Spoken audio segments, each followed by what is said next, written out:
Welcome to Table Talk, the place for deep conversations in the Geekverse. And trust me, when we tear into a subject, we go deep. I'm Heath, and I'll be your host. Each episode, I'll be talking with one or more creators, authors, illustrators, publishers, or other movers and shakers in games, TV, books, movies, or other areas of the Geekverse. Regular guests include Douglas A. Burton, the author of Faraway Bird, a multi-award-winning historical fiction novel of the Byzantine Empress Theodora. He's also the author of The Heroine's Labyrinth, an alternative story structure to the hero's journey that often occurs in stories with feminine heroes.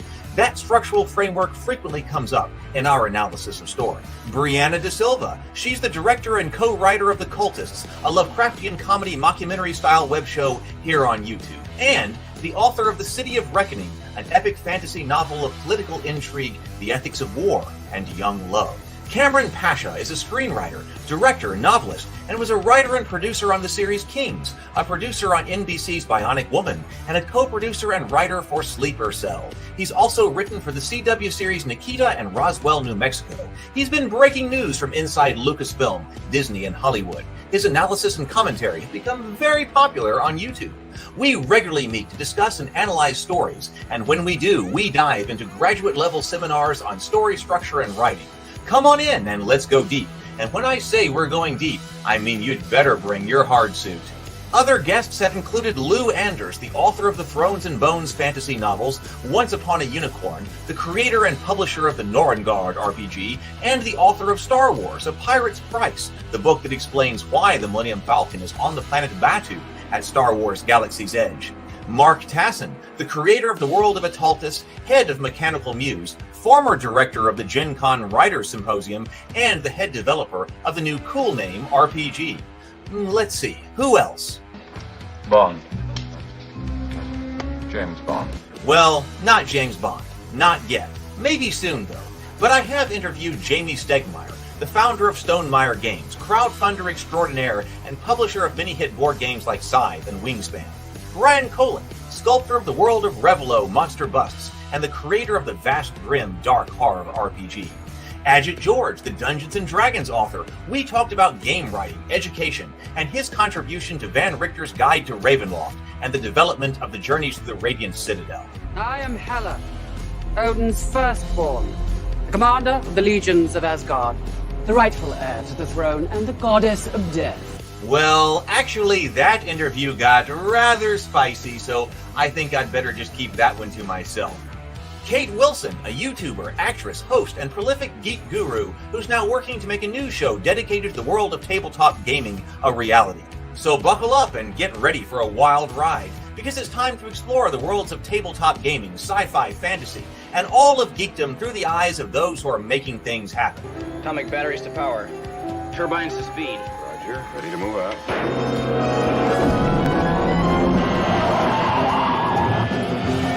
It's time for Table Talk.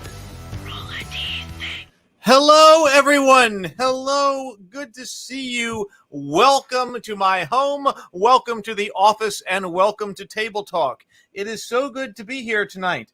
Tonight, the subject of our discussion is a movie that is certainly different in genre than what we often talk about, but we have talked about here on the show before how when a movie is outside of your typical genre, the typical genre that you watch, but yet that when you see it, it's absolutely captivating. You can't stop watching, and it has this huge impression on you, that from a storyteller's perspective, that's the kind of movie that you should definitely take notice of and endeavor to understand why it has such the impact that it does have. That was the case with Tombstone. We talked about Tombstone. Like, I don't typically watch a bunch of Westerns, not really my genre. But when Tombstone comes on, man, Tombstone is one of my favorite movies ever. So I'm very cognizant of what Tombstone is doing right. It's the same thing here. Almost Famous, I think, is an amazing movie outside of my typical genre, but it's absolutely one of my favorites. And so that's why I thought that it would be a good one to talk about. It's not to talk about tonight. And with me to talk about it is Doug Burton. Hey, what's happening, everybody? Hey, good to see you, Doug. Wearing my Rolling Stones shirt here. Yeah, we don't have a theme like we did for it. We don't have hats like or something like that. We should have had I don't have a shirt like that for. We would need one of those 70s fisherman hats that were popular. What's up, James? How you doing, man? Sable, what's up? Yeah, so Lucas says hi. James says Almost Famous is such a good film. That man, I haven't thought about that thing you do in a long time either. I haven't seen that one. Just 1 second. I think I might not have turned off the water or something. I'm hearing water pouring everywhere. Just 1 second. Heath, you got to shut off the water. You have to shut the fridge. These are basics. I haven't seen that thing you do, but I know it's also it's almost like a 60s. The sense I got from the trailer was that it's more of like a 60s rock band vibe. Whereas Almost Famous is absolutely 70s rock band vibe. Okay, yes, I didn't turn off the water in the kitchen. Okay, so now it's okay. All right, so this Lucas. Hey, Lucas. This is episode 98. This is episode 98 of Table Talk. So that episode, we're going to be here for episode 99 on Thursday night. And Thursday night, Vic Mignogna is coming back. Yes. So in 2 days, 7:00, Vic Mignogna is coming back. So he will be on the show Thursday. That will put episode 100 on next Tuesday, a week from tonight. And so, Doug, you're going to be here. Brianna's going to be here. We have invited a whole bunch of other people for a rolling panel, kind of like how we did for Doug's launch of the Heroine's Labyrinth. So we have invited a group of people to come on as a rolling panel for episode 100 and celebrate 100 episodes of Table Talk. So that's going to be a blast. Those rolling panels really add a whole bunch of fun to the live stream. I want to go ahead and say, let's see, if you are here today, I did revise the audio of the bloopers from season 1 on the Cultists and posted it, so it is now up right here. I have been doing so much work. Brandon and I have been doing so much work to relaunch the Cultists and also to get out a Kickstarter for it. The Cultists YouTube channel. The Cultists is my web show, and I'm going to be talking about that. Well, a lot more. We have all of season 1 on the internet, on YouTube right now. Oh, it's on the internet, people. It's on the internet. It's on YouTube right now. I've been working on an RPG for it. Tomorrow, I haven't made the thumbnail up. I guess I'll have to do that this evening or tonight after the show. Tomorrow on the Cultist channel and on the Heath Geekverse channel, we're going to be talking about the RPG development again. So morning grind tomorrow at 9:00. We'll be talking about that. The Cultist is my web show about modern day Lovecraftian cultists who just want to worship Cthulhu in a world full of people who don't understand. And hey, if an episode that says Cthulhu orgy doesn't get your attention, what will? All right. So the first season has an orgy in it. So that's episode number 8 right there. So, and we're gonna be talking about that when we come back. So the ethics of orgies and what happens here. Yes. That was such a fun night to shoot that. That was so much fun. Yeah. So, but we'll be talking about creating the RPG for that we'll be bringing to Kickstarter soon. Tomorrow morning, again, I've been working hard on that. Brianna's been working on the graphics for the Kickstarter page. She's going to start laying out that book. It's going to be a whole lot of fun. So we'll be talking about that. I'll simulcast on the Heath Geekverse channel and the Cultist YouTube channel. But if you have not watched the Cultists and you're here, please do. We could really use more watch time and watch hours on the Cultist YouTube channel. And so if you hit that link, subscribe and watch. The first season is only an hour long. Oh, very doable. 10 episodes. It's 10 episodes, but they're all between 5 and 8 minutes. So it's an hour in total. And then, hey, I'm giving away $500 worth of dice. Cool. We haven't really started to do this. Hey, Tomocrat's here too. Hello. $500 dice giveaway. We're going to start promoting that soon. I'm trying to get all of the products done. The Kickstarter, the RPG. I'm trying to get the RPG done, and also the Kickstarter page, and it's everything. And then really we'll focus on advertising and getting the word out about the cultists. But hey, we're going to draw for $500 worth of dice as soon when the Kickstarter launches for the cultist RPG. So sign up there. That will also give you all of the links and. Absolutely gorgeous dice. And hey, and Adam M. Botsford did the cover for the Cultist RPG. Isn't that a fantastic cover? That's pretty cool. That's going to be awesome. So we're going to have all the shirts on the page as well. So that's coming soon. We're working to get it done. And then Doug, here's your page. Yes, and I am the author of The Heroine's Labyrinth, as many of you know. The book launched I guess at the end of March 26th. We had the book launch officially, and all the feedback early on has been positive. We had a successful first class or workshop in San Diego for the San Diego Writers Festival, and Kirkus gave it a positive review. U.S. Review of Books positive. Had an interview with Brandeis University over it. So it's very slow moving on the promotional side, but I think that's just going to be part of the package with this one. It seems like it'll have a strong appeal when I get it out in front of people, but in the meantime, I got to just keep working in the background. And then also just a reminder to everyone, if you have read it, please leave a rating or a review on Amazon.com. And or Goodreads. Those are the two big ones that people really check for ratings and reviews. So I'm working on reading that one. I'm working on reading two things. But when we come back, we're gonna take a bit of a break, like a month break or something, like a 4-week break after we do the 100th episode, in order to prepare for. Everybody's got a whole lot of stuff to read for a whole bunch of things that are coming in. I don't know, the unofficial season 2, but episode 101, which we'll take a little bit of a break, but everybody read things, including the Heroine's Labyrinth, because one of the episodes that we'll do when we come back is a Q&A with Doug on the Heroine's Labyrinth. So read the Heroine's Labyrinth between now and next month, but then also I will say Brianna's book is on the list. There we go. So there is my bookmark. My bookmark is in the City of Reckoning right now. So right now, have you gotten into it at all, Doug? I have not started. I'm a little nervous, but I'm going to have to get started. Maybe even tonight. This is a brick of a book. Yeah. I'm on page 96.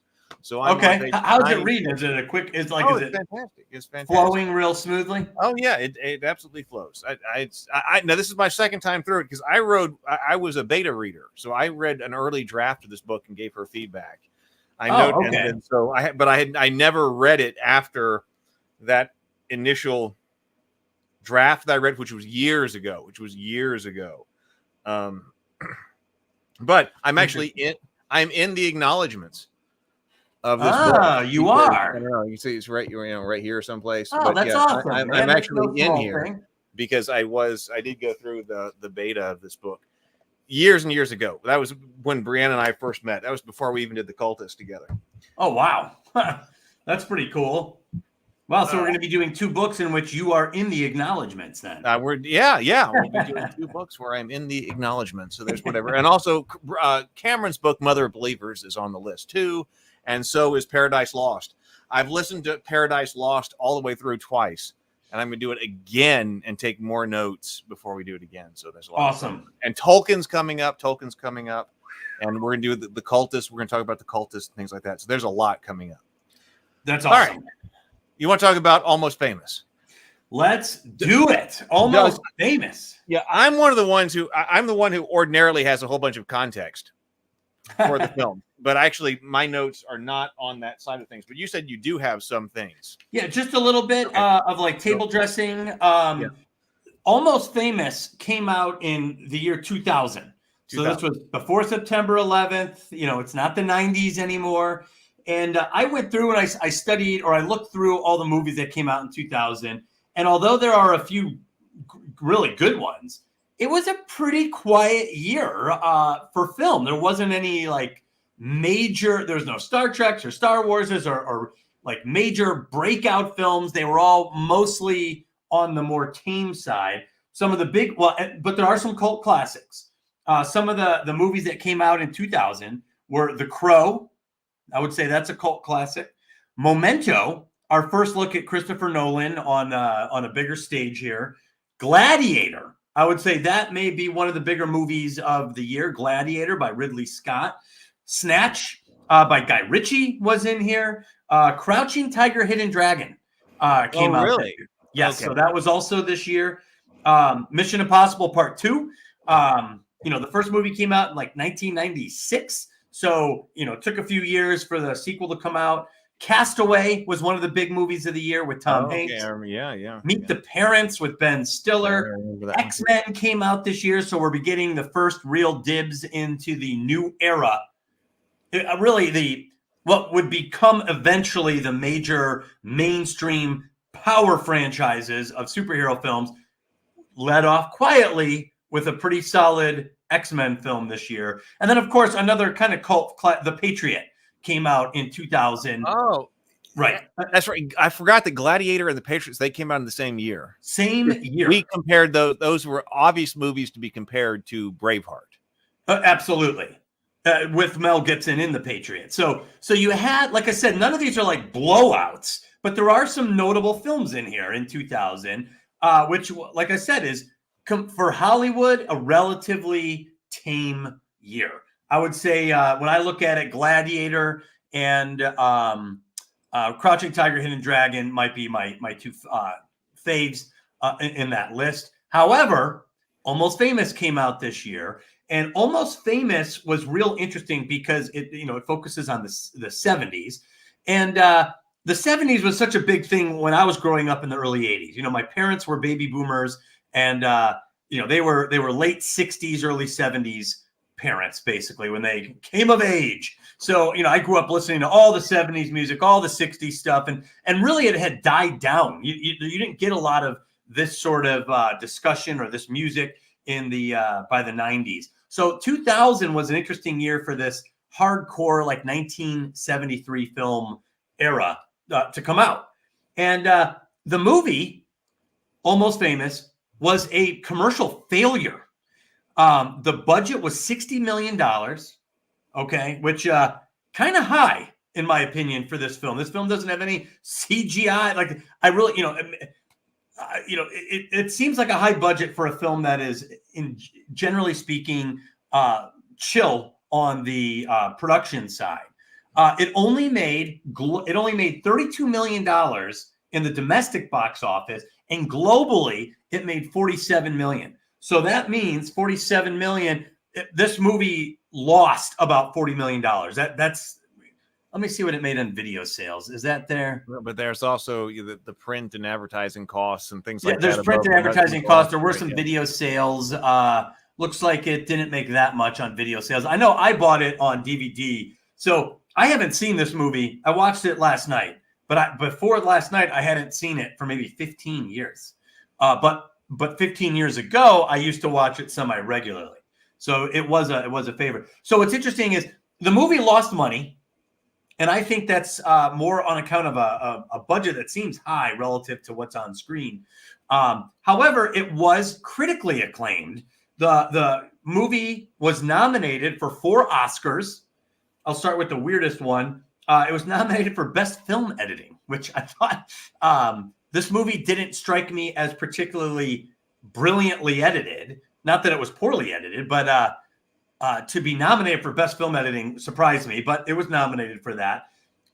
Very more interesting, both Frances McDormand and Kate Hudson were nominated as Best Supporting Actress in this film. So this film boasts 2 actresses that were nominated for their roles. And when you watch the movie, you can see why. The mother and Kate Hudson, they're phenomenal in these roles, and the Academy recognized them for that. And then the one category that it was nominated and won an Oscar was for Best Original Screenplay. And I think it's not hard to figure out why. This is a brilliant screenplay. It absolutely is. Absolutely brilliant screenplay. I was stunned. Like I said, I remember the movie, but I found myself reconnecting with it and really appreciating how poignant some of the scenes in this movie are. Like it hit peak poignancy multiple times. And it's one of those few films where you can get some emotional resonance going and also laugh your ass off. Like it'll make you laugh. It'll make you cry. Like this is one of those movies that actually can do that. So critically success, commercial failure, but I do think this movie has lived on to great success. And also I found out by researching that Roger Ebert ranked his favorite movies of every year. He gives his top movies. For Roger Ebert, Almost Famous was his #1 film of 2000. He ranked it all the way at the top. And I like that because for the most part, I really appreciate and respect Roger Ebert and his opinion. You know, when I was a kid, it was Ebert, Siskel and Ebert, and then later Roper and Ebert. And so I've always kind of looked at him when I was a kid for where he stood on things. I didn't always agree, but it was nice to see Almost Famous sitting at the very top of his list for 2000. See, I was going to say that Sable says Almost Famous was the film that everyone was talking about. Now, maybe that was true. I can only speak from my circles, though. It was at this time, I believe I was acquainted with this movie because when it came out on VHS, I didn't see it in the theaters, but when it came out on VHS, this was when I was working at Movie Gallery. So I remember the VHS release of this movie, and we would take movies home with us before the street date of the film, you know, before it could be rented. We had to have them back in the store before it could be rented. Like once it came out, we had to wait 30 days to rent it, but they would be in the store a week before, and we could rent them a week before, so we could watch the movies before they actually hit their street date.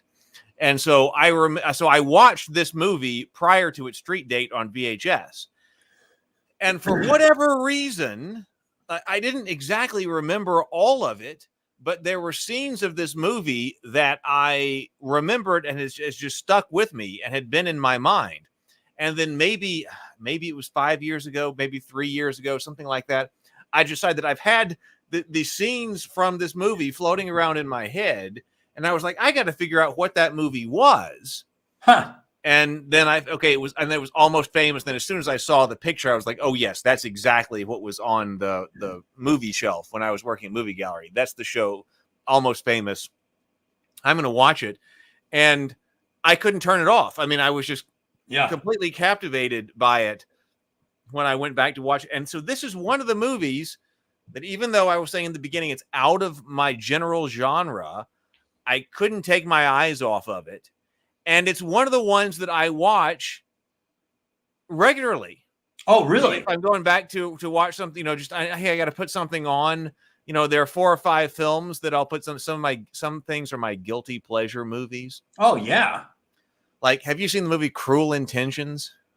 Oh my God. I saw my wife and I watched it a long time ago. Okay. That's one of my guilty pleasure movies too. Is that the movie that is kind of a modern remake of Dangerous Liaisons? Yeah, exactly. Yes. Oh yeah. Me and my wife watched. See, I love Dangerous Liaison big time. Yeah. I used to study that movie for its dialogue and plotting, but so by comparison, I guess I felt Cruel Intentions, it felt like a remake instead of there are things maybe one day we'll have to do that movie. There are things about that movie that for some reason that just really have me go back to it over and over. But like I said, that's a guilty pleasure movie. But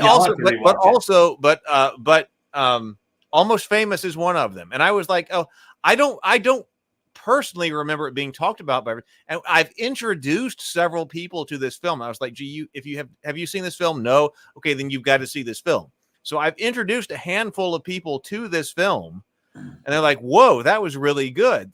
And like you were talking about, that it wasn't extremely, commercially successful in its day or whatever. So to me, I'm like, man, this is one of the underrated films. Like absolutely underrated. I don't remember it being something that everyone was talking about. I remember, I remember it being there, but it's in retrospect, I'm like, man, this film was a freaking fantastic film. And people, well, I could see in the year 2000 a problem marketing it, because let's say we're early enough to where no one knows what Almost Famous is, right? It's early. We're, like I said, we are way beyond the 70s thing.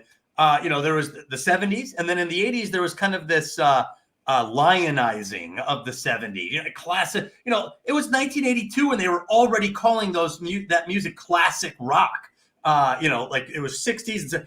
And it's funny because I remember thinking, man, I can't wait till my music's classic rock. Dude, it's been like 20 something years. We still don't call it classic rock. So right. When you think about classic rock, you don't think of 2011 or something. That's what I'm saying. So the 80s already worshiped the 70s music. There's a lot of like 70s love. There's a lot of movies about the 70s. A lot of Vietnam movies about the 70s came out in the 1980s. So here we are in 2000. That's not in anymore. Baby boomers have they're grown up. Their kids have moved out. Gen X has moved on. I think how old was I in 2000? I was in my mid-20s. So it was a weird time for this deep throwback. And by the way, we'll get into the beautiful authenticity captured on screen of 1973 in this film. It was a weird time for a 1973 throwback nostalgia film to come out. So I think they had trouble pitching this or promoting it or selling it to the crowd. However, now that it's out, I think this is truly a piece of art. I do too. Captured in film. And I wanted to highlight something Sable Phoenix said just a little earlier. He said, I'd actually say that this film has aged even better than Gladiator and certainly than Castaway. Could not agree more. It's been a long time since I've seen Gladiator. So Gladiator's hard to watch from beginning to end. I tend to surf around when I watch Gladiator. I pick out my favorite parts. Like I love the barbarian attack in the beginning. I love the Colosseum battle. Like I love Gladiator. And I think Gladiator is famous at this point for what it gave us, which was this full color look at Rome. You got guys fighting tigers in the Hippodrome. Like it was just, it gave you that thrill you dream of in history class. Like I want to see the Roman Empire. So I think that's where Gladiator has its power, but not necessarily as an A to Z, beginning to end film as much, to Sable's point. And same thing with Castaway. That movie, the only thing that has survived on Castaway is the people yelling, Wilson! That's all the people remember about the movie, that there's a volleyball with a face on it. Not so with Almost Famous. This movie, I think, will continue to live on, and I think it's because it's a great screenplay, great story, perfectly acted, but also it feels like a total time capsule given back to us in the year 2000 when time capsules of the 1970s didn't exist anymore. Mm-hmm. So to me, that's an amazing accomplishment. Let's see. James says, Almost Famous wasn't a huge deal outside of my Blockbuster friends, and we would always recommend it in the store to the customers looking for a good watch. Oh, beautiful. He said, I had two groups of film friends, one from high school and one from Blockbuster. No one from my high school group. We kept in touch. This came out after we'd graduated, knew what the film was. So that kind of seems to be my experience as well. Yeah. Yeah, I think I found it on accident. And just it was on TV or something. And because no one told me about it, I just remember getting sucked into in fact, I remember looking, even at the time in 2000, there was still an internet. And I remember being shocked that it was a recent movie. I was like, because it felt like it came out 20 years ago or 15 years ago. But I remember getting completely sucked in to the drama of this innocent 15-year-old kid who stands in for all of us, right? Right. And yes. We are sucked into 1970s. We are backstage with bands that look like they're in like it's 1973. You're hanging out in the back room. You can hear whoever's on stage playing in the background. You're in the dressing room and there's girls there. It's like, dude, you're there. You're in this moment. And very few films can really punch you right where they're trying to hit you, like a marksman with the craft that they're giving you. So, yeah, I was seduced by the film itself on accident. Maybe eventually, I mean, BGD is talking about the Patriot here, and also Sable is talking about the Patriot. I wanted more out of it, but there's a lot that I love about the Patriot. So maybe that's one to talk about. One. I think, James, you're right, too. Real quick. The cover to Almost Famous has become an iconic image. That's what I was talking about when I was like, I had the images of some scenes in my head that stuck with me since I had watched it before it came out. And I was like, I have to find out what that film was, because I would just see them in my head. And I was like, what was that film? But then as soon as I saw Almost Famous and I saw that poster, that's what I'm talking about. Exactly. I was like, oh my God, that is exactly what was sitting there on the shelf at Movie Gallery. And I remember that was an instant connection. So yes, absolutely. That's why I put it on the thumbnail for this. Well, and it's weird too, because you're identifying with the 15-year-old boy. The movie orients you to innocence. It orients you to a state of innocence. And so you're re-experiencing this with whatever memories or resonance you had of when you were an innocent man. So, or, young man or boy. And it was they cast Kate Hudson perfectly, because even watching it, it's like you find yourself like the innocent boy just falling for this girl. She's a beautiful woman. And she's kind of like flirting with you, or the lead character, but also clearly into this other guy. So you're in that like weird space, and it's so easy to feel that sort of love and resentment of an innocent young man who's not really the winner, but he's not. But she likes the actor too. So it's the feelings that it brings up are just so easy to grab a hold of and just flow with while you're watching the movie. So yeah, you brought up innocence, but I was like, okay, so why? I was trying to innocence as a theme. Yes, you experience this movie through innocence. That's right. But I was trying to think of like, so why is it that I just cannot tear my eyes away from this movie when I was watching it, even though, like I said, it's outside of my theme. The characters are amazing, and they are so archetypical. We can totally. They all pop. Even that chick who talks about the aura. Oh my God, your aura! I know, I love her. Right? Yes, I know. That's one of my favorite scenes too. Yeah, we all laugh because we know her. Right. Yes. And I was looking at through the writer's journey for some of the different archetypes and things like that. So the characters that appear are amazing in this story. And then also the themes that it addresses. It addresses its themes, I think, extremely well. So you're right. We brought up innocence. You're experiencing this through innocence, but I have so many notes here about what it means to be cool. This movie addresses what it means to be cool. And then James on the Discord server was talking about contrasting coolness with reality. That this movie contrasts reality with coolness constantly. And so I was also taking careful note of that I was like, yes, because this is an industry of cool. That phraseology is used in the film. That we're talking about an industry of cool. And what does that mean anyway, for this to be an industry of cool? I mean, I've thought about explores this. Right. So it's this idea that the rules don't apply to you. You don't have to do a 9-to-5 job. You get to travel and see the world. You get to hang out and do whatever you want with the hottest girls in the world. Like all the rules that the rest of us play by, where we have to work really hard to maybe get one girl, to like us and date her or something. Not if you're a rock star. Like you have all these girls coming in and out. You're literally horse trading them over poker, as happens in this film. You don't have to go to work. You make a ton of money. You get fame. You get all the good, and there seems to be no downside. That's the beginning phase of this industry of cool. There's no consequence to having all that you can imagine, all the good of life. You just have all the good, and it's all up front, and there seems to be no consequence. Of course, most of the films that follow rock stars or these types of stories show you the slow buildup of consequences that come back to get most of the characters in the end. And that happens in this movie, and to incredible effect.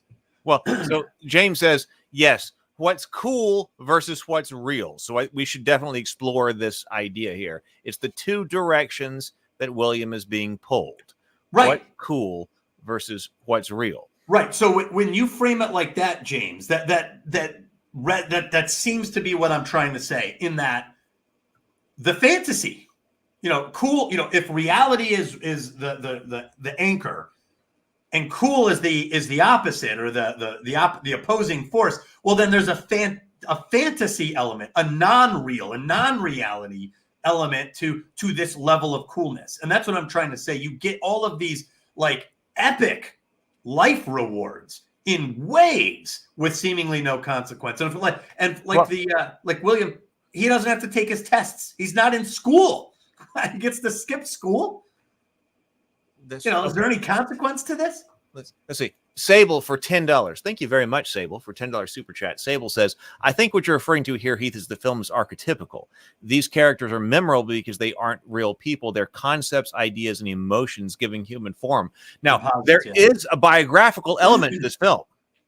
Huge. But I think when in the retelling of this and the retelling of these stories, when you put these things together as an amalgamation, you're talking about what Sable has come up with right here, that it's a biographical film that draws upon all of his experiences in being a writer for Rolling Stones and doing these things, but it's not one-to-one.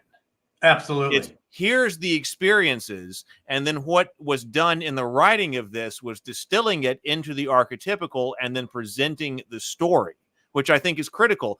And that it probably would not be as effective if it was a one-to-one retelling of what had actually happened. Agreed. Here's what happened. Here's what I experienced. There's some, but then here's the experience that I had, and then returning this as a retelling of what it actually meant, exploring the themes. What was I going through at the time, and then rewriting it. That's exactly the case. However, I have to point out from the writing side, that's experimental and risky. You can actually water down your story by stripping down the one-to-one that you're talking about and weaken it and make it less interesting. Whereas some stories, maybe it would be a great service to the story to show you the one-on-one, to capture authenticity. Almost Famous sidesteps this problem. But also brings the authenticity. I mean, you feel authenticity in this. In fact, I wrote down the amazing part of this. Yes. I wrote authenticity about 50 times. So despite reorganizing the details, despite making composites of things, creating archetypes and stand-ins for all these one-on-one events, whereas you would think that something got lost, the writer, and this is where I think there's brilliance in the skill, manages to preserve everything that we, the reader or viewer, perceive as authentic. So he keeps the authenticity and manages to sidestep the loss of authenticity by changing the reality of the details, which is hard to do. Try it in your life. If you tried this as an exercise, you're like, well, I'm going to do a retelling of my high school life, but I'm going to fudge up all the details and make composites of it to get the idea. It starts to fall apart. You might lose almost all the authenticity. Mm-hmm. Almost Famous, to me, is famous for dodging that very real bullet for a storyteller. James says his mother is grounded in home and reality. I would say that's true. Let's go with that. But he says that his idol, Philip Seymour Hoffman, Lester Bangs, is his pull toward cool. Now that one I'm not so sure about. I almost disagree. I almost feel like Philip Seymour Lester is the voice that tells him cool doesn't exist, to ignore it, to resist it. Like, the reality is everything sucks now. He's kind of a cynical realist. He's been around the block. So he's kind of, the spell's broken for him. So when he's talking to William, he's like, kid, he's a downer. his optimism is all locked up in the past. He has elevated the past and denigrated the present, and he's trying to tell William that you're showing up at the end of the party. There's nothing cool left. Cool, bad is what he's trying to say. Well, and archetypically, Lester Bangs is, what's the name of the main character? I think it's William, right? William is William's mentor. So correct. Clearly throughout this film, Lester Bangs is William's mentor. And to me, it's extremely clear that Lester Bangs is not cool. He even admits that later on. I'm not cool. So Lester Bangs is not cool. And every time you watch that scene in the beginning where he shows up at the radio station, and but what he is the extreme fan. He and I'm going to come back to this point in a moment, but I'm going to say that critical to this film is that every group of people misunderstands one another. Okay, so Philip Seymour Hoffman's character, Lester Bangs, is this amazing journalist, rock journalist, but he is not cool. And when you watch him like dancing around, doing the, whatever his dance moves and stuff like that, like he is not cool, but he knows that about himself. Right. He's not cool. He knows that about himself. And, he's trying to guide William through this. Correct. So he's not through what he's doing, like, because what is he? He's the ultimate fan. And so I wrote that several times, and we'll get back to that. Like, that's one of the things that's misunderstood here is that why would you become a rock journalist? You become a rock journalist, this film says, because you're the ultimate fan of rock. Yeah. Because you love it. I mean, like, why would somebody want to, write about it all the time? Like Lester's talking about, like, I, get on drugs and take my cough syrup and I just write about rock and roll. Like, why would you do that? Because you he's love a wannabe in a way. It's what? Like being a wannabe. You don't have the talent or the cool factor. Yeah, but it's a recognition that you don't have those things. Right. So what do you have? You can be a journalist, and you can write about it. Right. James says it's like a dreamlike telling of Cameron Crowe's career. Right. Yes. Right.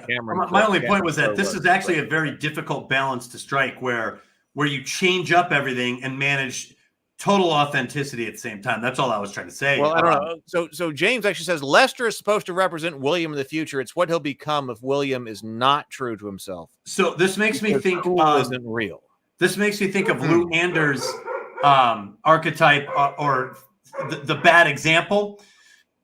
When you're the doughy-eyed novice, the last thing you want to meet is your counterpart mentor who's like, there's nothing cool here, like the spell breaker. He's trying to disenchant him with all of the love and the passion. And in a way, it's almost like the bad example. It's like he's imagining being a cool, almost like rock star. That's the name of the movie is Almost Famous. Mm-hmm. Which is the name of their tour. Right. Well, that becomes the name of their tour, but it encapsulates, I think, this conundrum of the journalist. You're around fame, but you're not famous. I remember hearing reading, I think, in a book, an interesting description of someone who was around wealth all the time, like a butler, but isn't wealthy. And to me, that is a very interesting relationship, to be so proximate to something so large and so powerful, and yet you're not that. And that's what a rock journalist is. You're right. You're proximate to this thing you idolize, and yet you're not that. You're almost famous. You're not famous like the people you're covering. I want to talk about this. So James says, and the next James comment, and then I have another comment. So James says Lester is supposed to represent William in the future. Supposed to, but that's common in mentors. That like, right. Okay, that you encounter what you could be. Luke Skywalker, Obi-Wan Kenobi. Okay, it's what he'll become.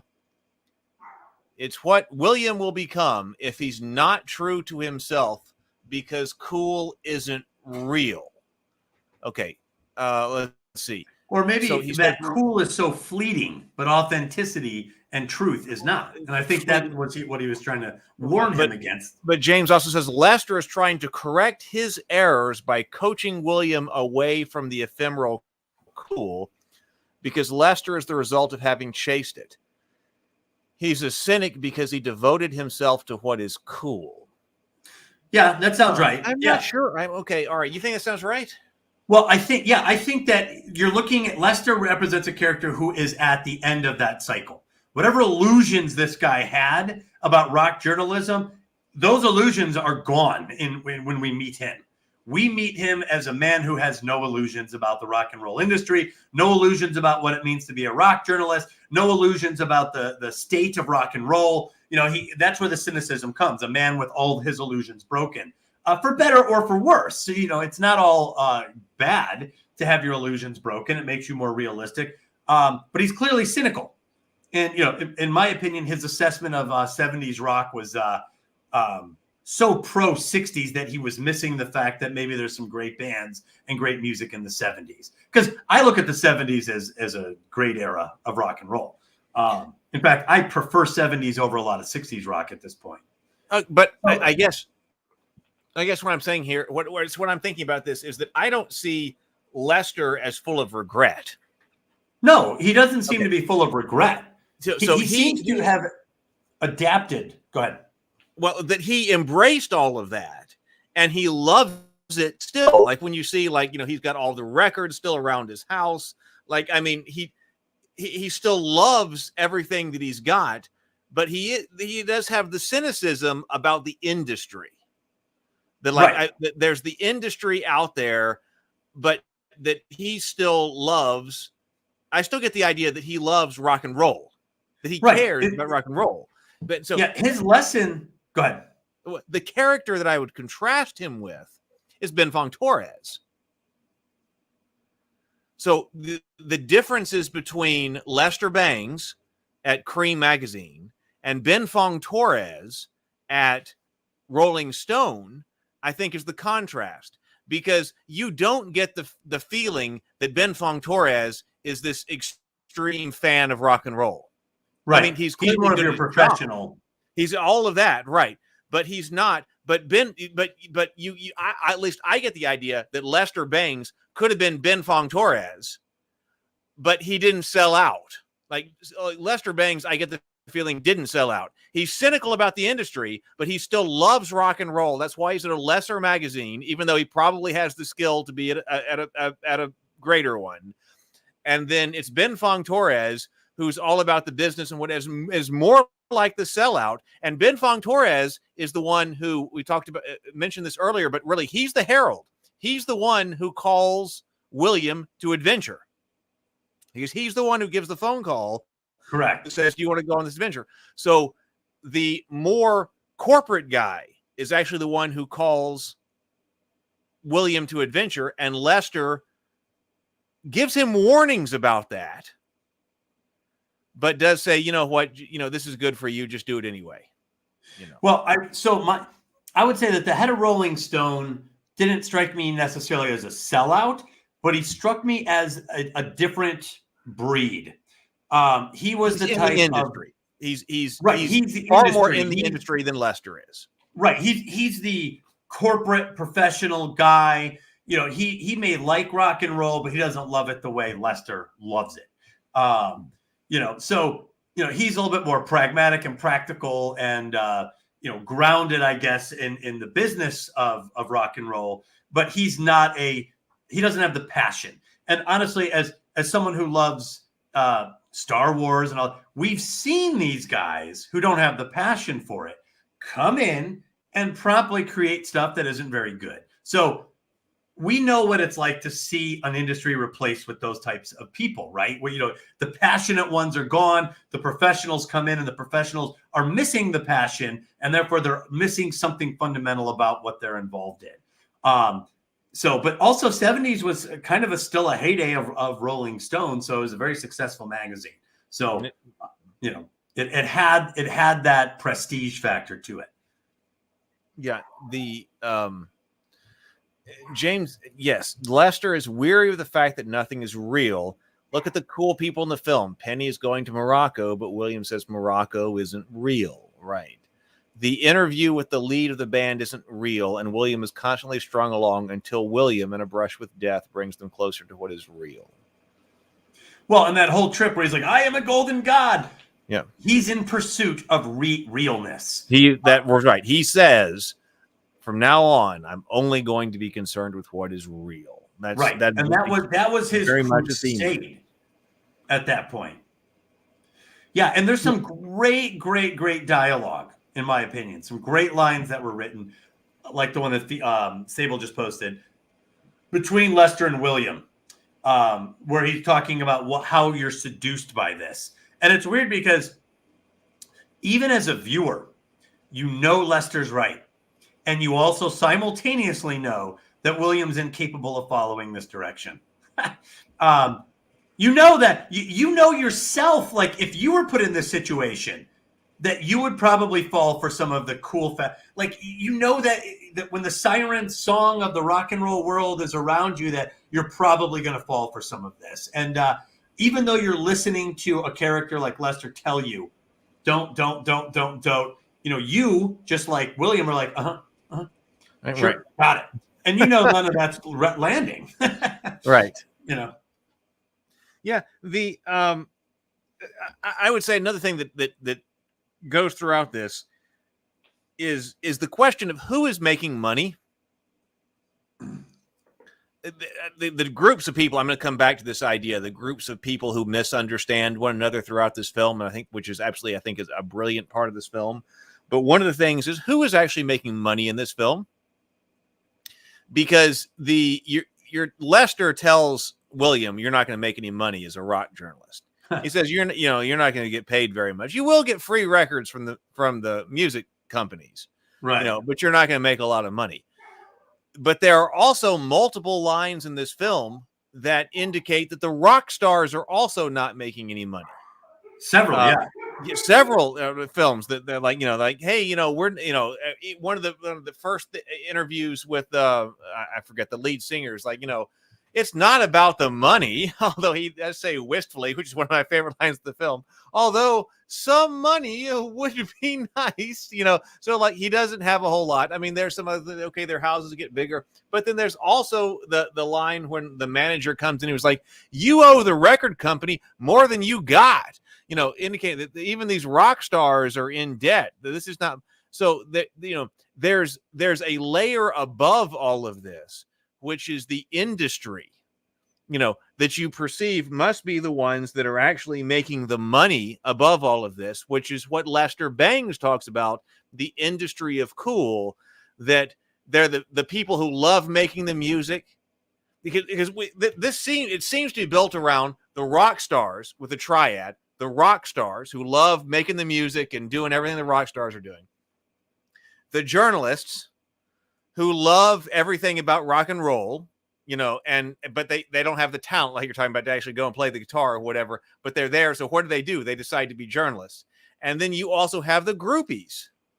Those are the main groups of people that are in this film that all misunderstand each other. But there's this implication that there is this other thing above them all that is the industry.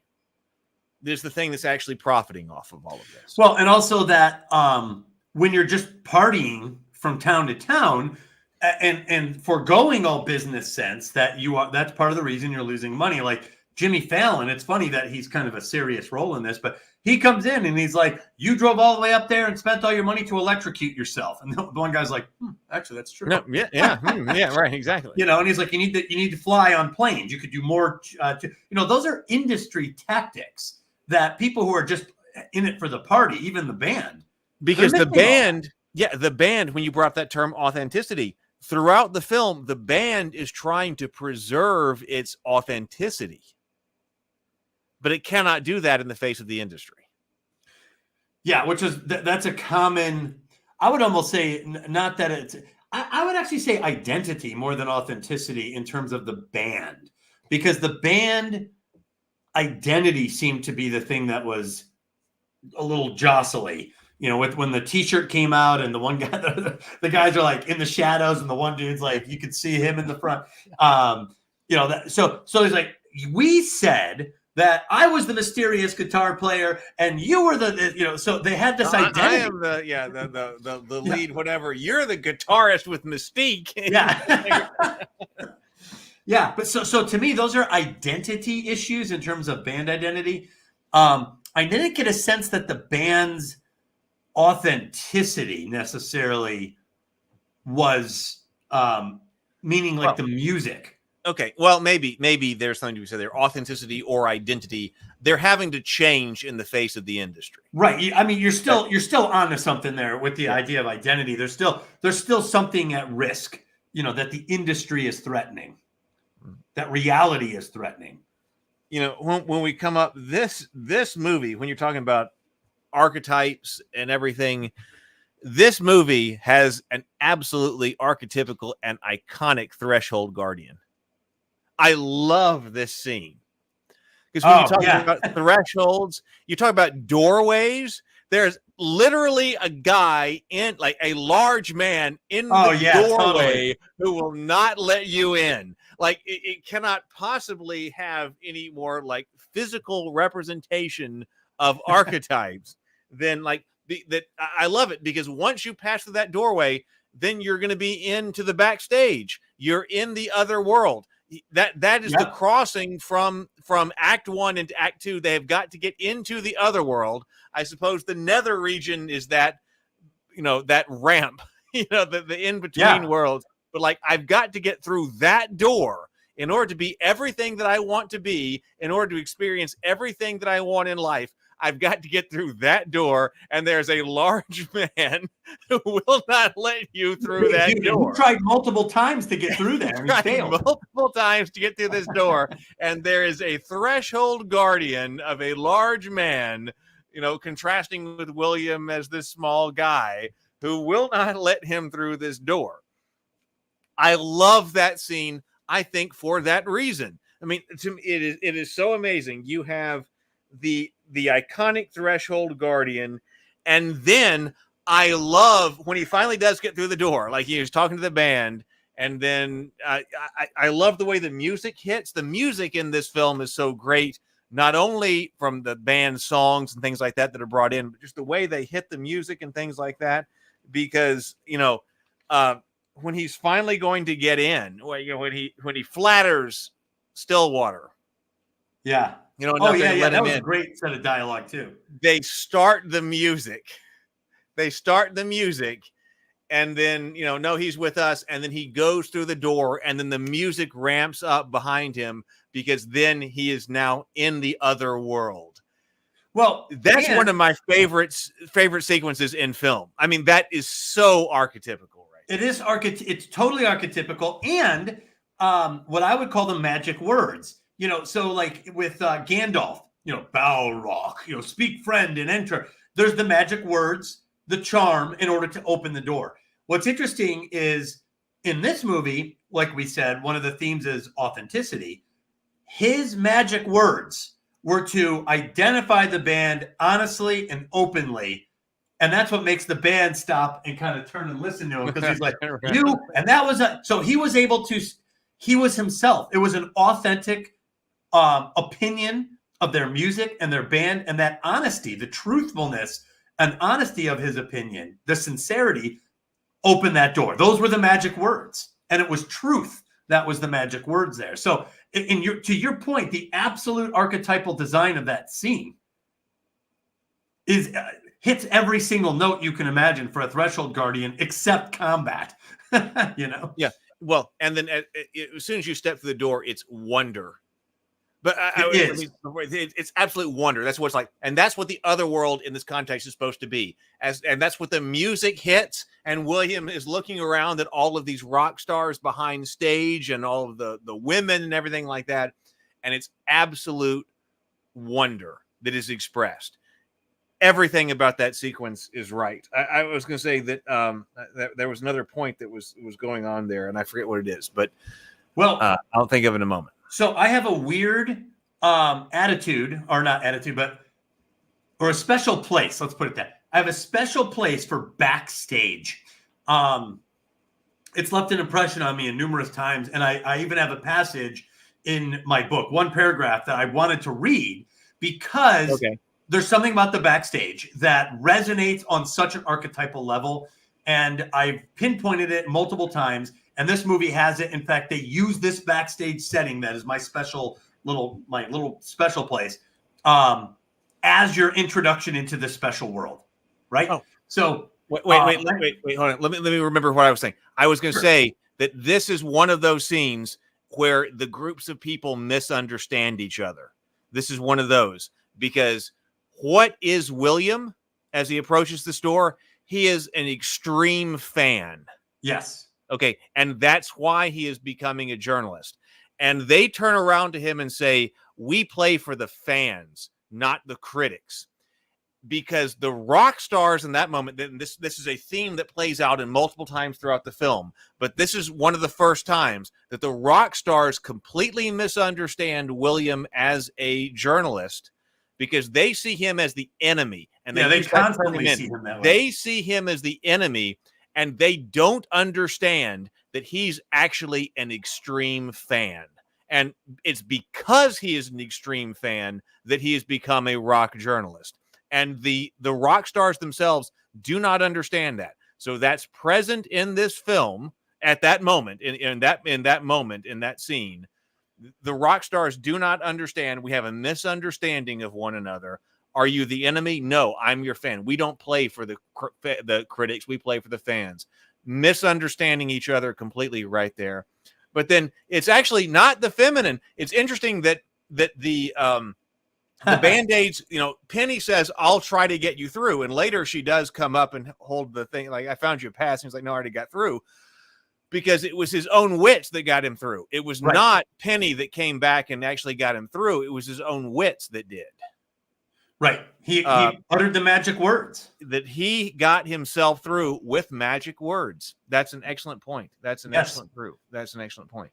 All right. So, yes, as soon as you walk through, you get utter wonder backstage. So take it away, Doug. Yeah, I feel like there's something about backstage that's important, and I believe that it is a very high vibration or high level archetypal setting. And I've always had it in the back of my head, and this movie just hits that, to your point, right when he crosses the threshold.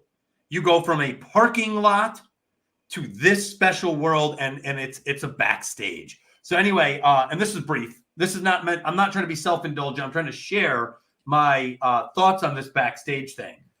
So anyway, this is just the paragraph. It says, in the film Tolkien, the heroine, Edith Bratt, takes a college-age J.R.R. Tolkien backstage to an opera. There's nothing quite like the backstage of a theater.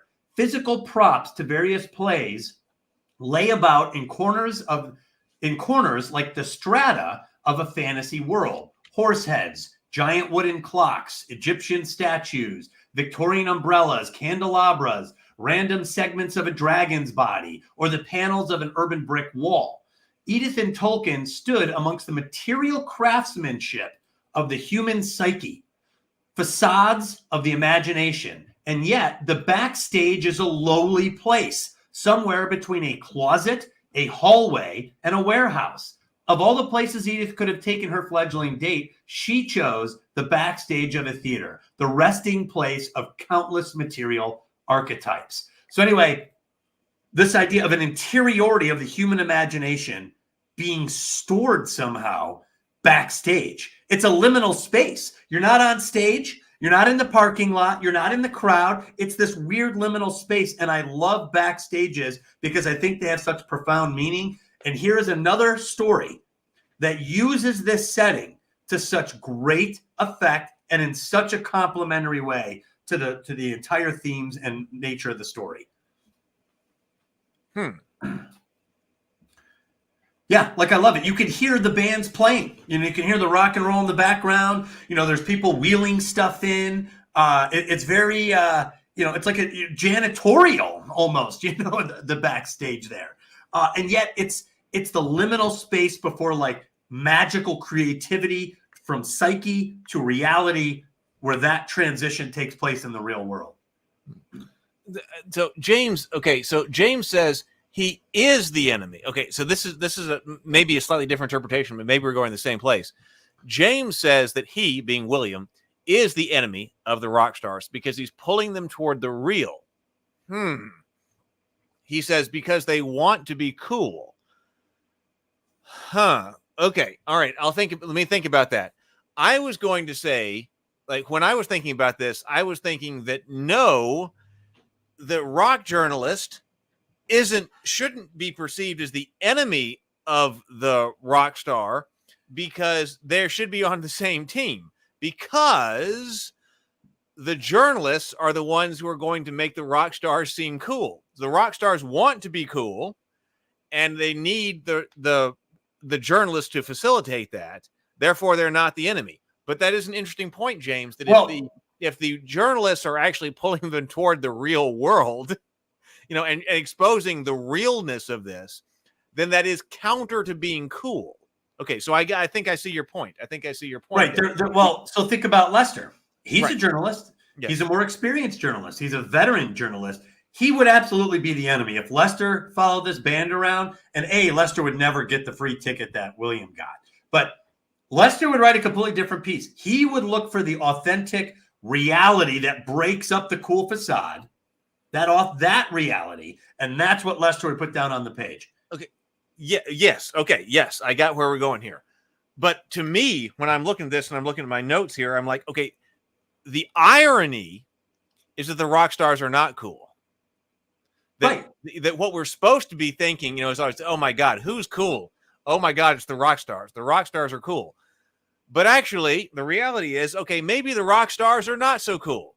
So they have to have another part of this whole industry, this whole cycle here, in order to make them cool. And it's the journalists who are supposed to be that person. And that is stated specifically at least twice in this film.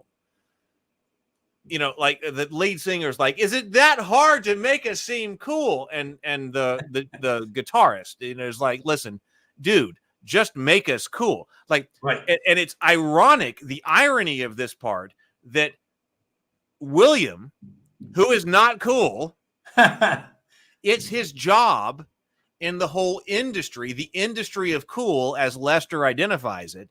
It's supposed to be William's job to make the rock stars, it's William, who is not cool. It's his job to make the rock stars, who are also not cool, appear cool by writing about them. That's the way that's perceived to be going. Right. This perception of coolness is a couple things. The reality of coolness is these guys are making music, and they're making great music. They're making music that's in high demand. That creative force, I think that's the authentic part of coolness. And the phenomenon of creating something cool like that is that you get to go into these places. You get to see all these people. There's all these, like I said, like the idea of the consequenceless benefits, all these perks that come with this thing. That's pretty cool too. However, the reality of it is still anchored together by a system of illusions. And I think that's what someone like Lester, were he to write the article, what he would zoom in on. Where are the cracks in this foundation? Where are the illusions that are holding all this together? What are the actual consequences that these people are blind to? They don't make any money. They're putting women, some of these women in danger. They're putting themselves in danger. They're not having fun. They're hopelessly addicted to drugs. Like, all of those things is where someone like Lester would zoom in, all the cracks in the illusion. Whereas someone like a young, inexperienced journalist like William and the rather inexperienced band like Stillwater, they want that illusion. They're like, make sure you capture that illusion. That's what they think sells. So, which is antithetical to what the journalist is supposed to be doing, I think, to your point. I think the journalist is not supposed to be perpetuating the illusions, but finding the reality in the midst of all of this, that you're blinded by all the illusions. Let me see what's going on here. James says, because you cannot be both apparently until the rule. until the rule of the film is broken at the end. You cannot be both real and cool, according to what James is saying here. Responding to Sable says yes, because if you want to be real, you cannot be cool, and if you are cool, nothing is real. Again, apparently, even that party that the guitarist goes to in Topeka. Okay, that's a party, but it's not a cool party. It's not a cool party. And did you notice the odd power reversal?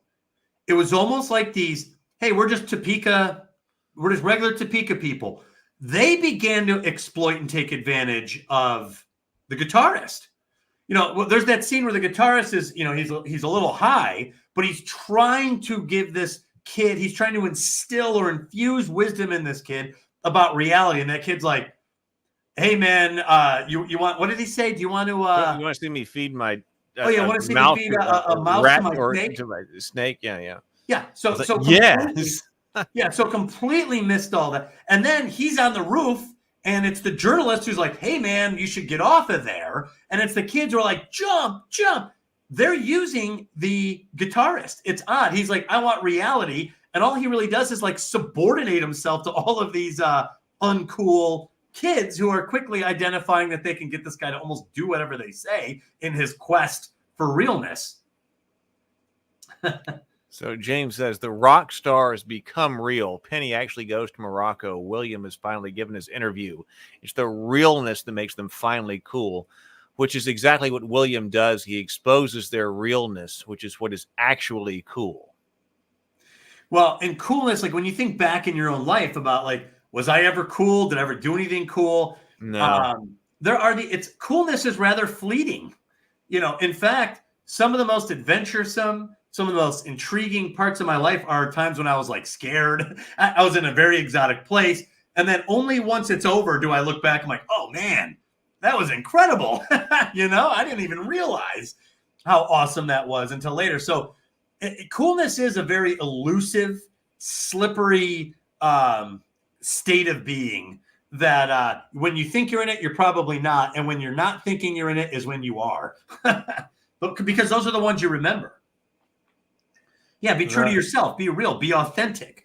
I mean, that point was driven home almost too much. It totally works in this film, so I'm not criticizing it.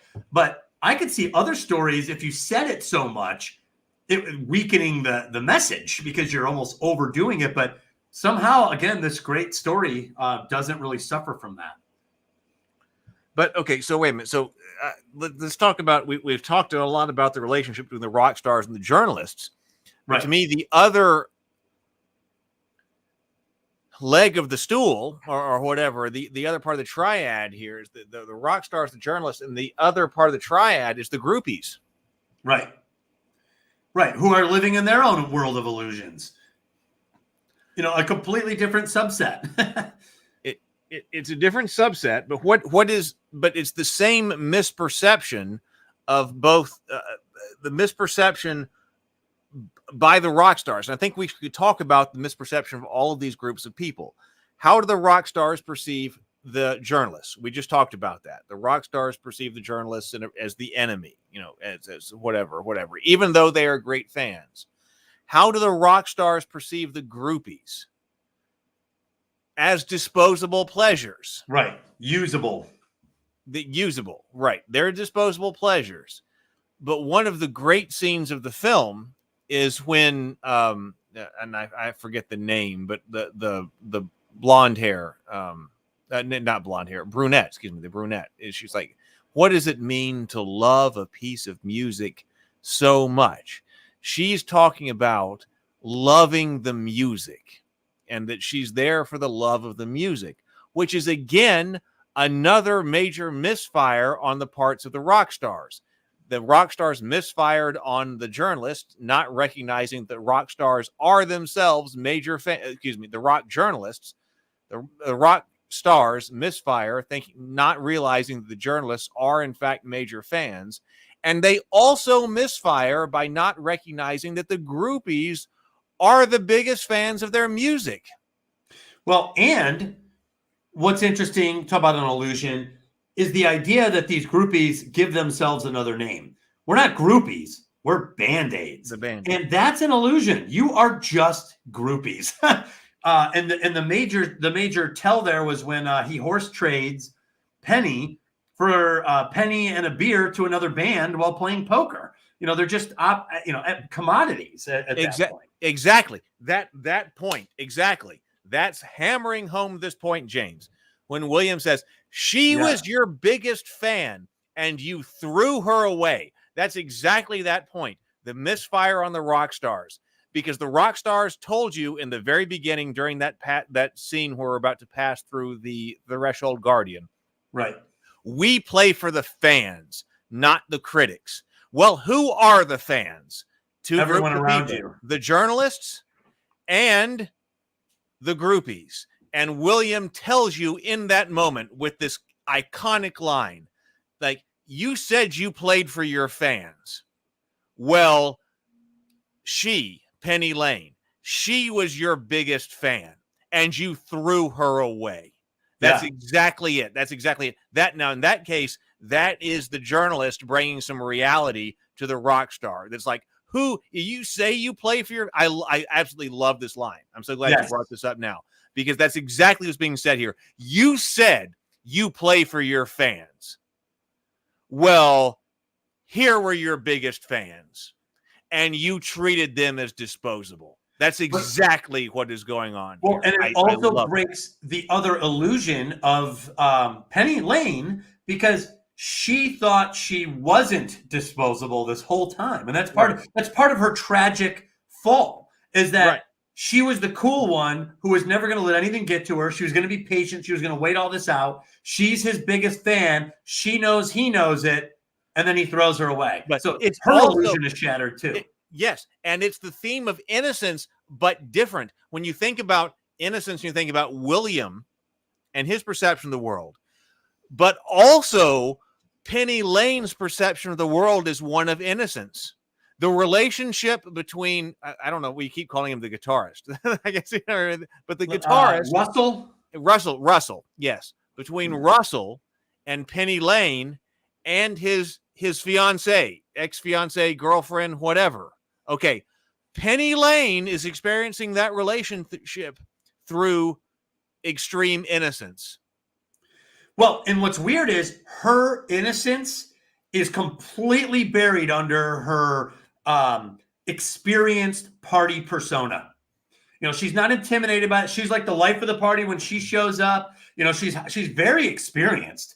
So she's perfectly suited to not have any illusions, and yet even she harbors this one childish illusion that she's somehow special to this guy, and he trades her away. Like it was an awful scene. That that she is special to this guy, and that she is actually going to make him. Because remember, there's the scene in because she's like, I don't do this for many, guys, but like Russell, he can be so much more. He's my project. That in her interpretation, her understanding of the world, it's her that's going to make Russell everything that he can be. Right. She believes that it's not only a personal relationship, but it's professional success. That she her faith in him will lift him. Yeah. God, I love everything about these relationships with these characters. Well, and in terms of authenticity, this movie has one of the greatest moments where all the illusions come apart. It's almost like a broken spell, but this one is handled very uniquely. They're on an airplane. The airplane seems like it's going to crash. Oh, right. Yes. Right. And it's a funny scene. These guys, they start arguing, but what's happening? Every illusion is being stripped down. Every single one. Hey, I banged your wife. You didn't even know about it. Oh, yeah, well, you're doing this, and I'm doing... The other guy's like, I'm gay. All the illusions are... And Jimmy Fallon. I quit. I don't really like this. I'm not really into this. This isn't worth it for me. All those illusions are broken down, and it's a perfect scenario where the writer decided to take a scenario where all bets are off, you're probably going to die, and then everyone lets it fly, which is great. It's such a release because, like you said, everyone's missing. the groupies are here, the band's here, the journalists are here. They're all missing each other. And then on this plane, it's like everyone shouts it out, and no one's missing anything in this moment. And then it's great. The guy's like, "Yeah, I'm gay," and then it clears. All right, looks like we're going to be. Right. So, but what a brilliantly crafted scene. Yes, that's an absurd scene, but it's working here. It's working here. It's working great. Because they really sold you that this is like if like I'm on regular planes, if it gets really wiggly, the anxiety creeps in. Even if you tell yourself like better, you get some anxiety. This plane was like knocking around. The pilot looks scared. He hits his head. The door pops open. He's shut. I'm like, man, they're giving you all the clues that this is not good. You hear the engine start to go into a high pitch whine, and so they gave you this space. For all the bullshit to go out the window, they gave you this perfect space for truth, and every character took it. As painful as it was, and truth often is very painful, all of that came off. What's interesting is they use the word Band-Aids. You rip off the Band-Aid because it happened. That's what happens in this scene all over and over again, and it's a perfect scene. I love it. Yeah, that scene reminded me of why I can get scared for turbulence. Intellectually, I should not be scared of it, and yet somewhere inside, I'm always like, I don't like it. But anyway, that is the counterpoint to the heavy themes that were woven into this of truth, authenticity, and realness, all coming off, all just letting it fly at once there in that plane ride.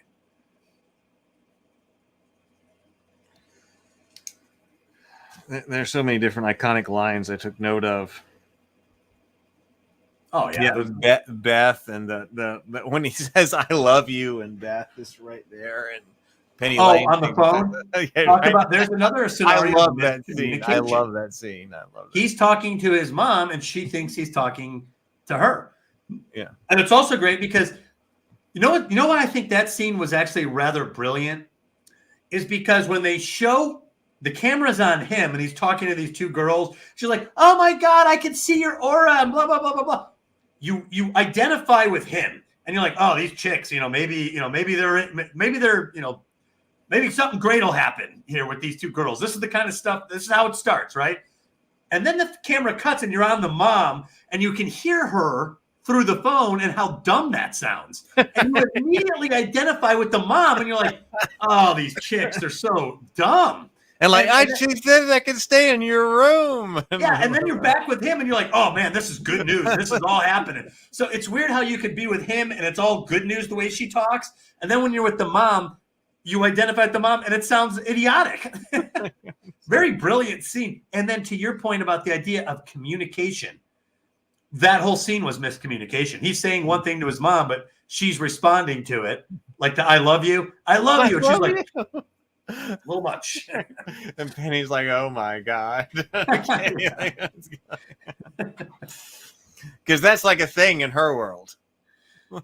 Oh yeah. That's you come up to a guy like that, start talking all that, and he's like, "I love you." Yeah, too quick. I love the line. Your looks I have to tell you something that like nobody else is. Like your looks have become a problem. That's right. That wasn't on the plane. That was the t-shirt. No, that was right? The t-shirt thing. Your looks have become a problem. And what's funny is, from my point of view, they all look like scruffy 70s guys. Like none of them look better than the other. Yeah. And it's like, yeah, you're right. There's no real particular reason for that. Because what was it about his looks? When they go out to be on stage, I mean, they just wear like whatever. And like, I know that's like part of it that like, man, I just like, it's just like, I don't really pay attention to whatever I'm wearing when I'm out on stage. It's like, whatever. And that's part of it. Yeah. Well, what's funny too is, this movie does some interesting stuff. Like, so for a $60 million budget, the opening credits is a guy writing everything down in a notepad. Yeah. I mean, what did that cost? Like it costs nothing. I could film that right now and send it via WeTransfer for their film. So it's just funny that this film has this like these low budget tells, and then the $60 million budget. What the heck? Sable said it may be the actors and the actors and actresses. It has to be the actors. Yeah, I was actually surprised. So Dwight from The Office. I know Dwight from The Office is there. I love it. Zoe. I forgot Dashel. I forgot how to pronounce her last name, but she's in this. She's the older sister. Frances McDormand. She's a great actress. Kate Hudson. Rainn Wilson. I love seeing Rainn Wilson in this. Yeah, Jimmy Fallon. Philip Seymour Hoffman. I feel like there's a couple others where I was surprised to see. I was like, oh, that person's in here. So, I mean, it was kind of star-studded on accident. Yeah. It is. That's what it was. I love the, other lines. Well, the real world comes up again when she walks in and pees in front of him. Oh, yeah. Which is, it's like, I thought we'd be married before I saw something like this. Like, whatever. And then like at least that's how I usually do it, right? Right? Yeah. But that brings up, because then she even says, if this were the real world, and that's what she brings up, the idea that this is not the real world wherever they are leaving them. But I love that whole scene. I love that whole scene because there's about to be the orgy or whatever is going on, and the way that she leaves him, that Penny leaves William, that William wants her to come in to the and that she leaves him, and because she goes to Russell, right, which causes him to have that come apart. I mean, all of that is such an amazing scene. It's like a love triangle, but instead of jealousy, it's innocence. He innocently is in love with Penny. Penny's innocently in love with Russell, and Russell could care less. Well, what's weird is Russell does kind of love Penny, but he's incapable of accessing that. Well, I think that probably, yes, he does really like Penny, but for reasons that are not fully explored, but in the film, but I think are understood, he's just not willing to like cut the cord with this other woman. That he's just not like that. He could be with Penny if he wanted to, but he's just got to like absolutely sever this relationship with this who had like been his wife and then his fiance and then broken up and then whatever. And there's all this drama, and for whatever reason, he just isn't telling that other woman, "You're done." Right. Well, and the big tell obviously is at the end of the film, he wants to reconcile with Penny. Yeah. And it's actually a great way that the writer solved this. She gives him the address, but it's actually to William. And there's a ton of reconciliations in this story. There's even the atonement with Mother, which is something I point out in the Heroine's Labyrinth, where the daughter who ran away from home reconciles with the mother. She does. The film. And they devote time to that arc. And then, of course, William and Russell reconcile. He gives him the interview for the first time. So there's a lot of these reality moments that are very satisfying. It's almost like even as the viewer, when we get a moment of reality, that's where you get that poignancy. Even the bad reality, like that moment where she's taking the Quaaludes. There's a great, it always hits me as a camera shot, and he's dancing with her and they just show her feet dragging. Chick's about to die. He's caught up in the moment. He's kind of aware of this, but he's caught up in his feelings for her and this moment that he has with her where it's like they're dancing, which isn't even a real dance. So anyway, but that camera shot says this is really what's happening. So brilliantly done, and it's home when you see that. And James, but I think this is where I think I was going with this. James says, I don't think William loves Penny. He loves the idea she's created of herself. Penny Lane is a fake name. She constantly dodges her age. I'm 17. Me too. I'm 16. Me too. Yeah, no, right. I know. But whatever it is but through his innocence, whatever it is that he perceives Penny is, like, he's like, I love her. I love her. So, right, yes, there's an element of not reality there. And there's also an element of innocence that, like, okay, of course he's in love with this woman who is doing all of these things.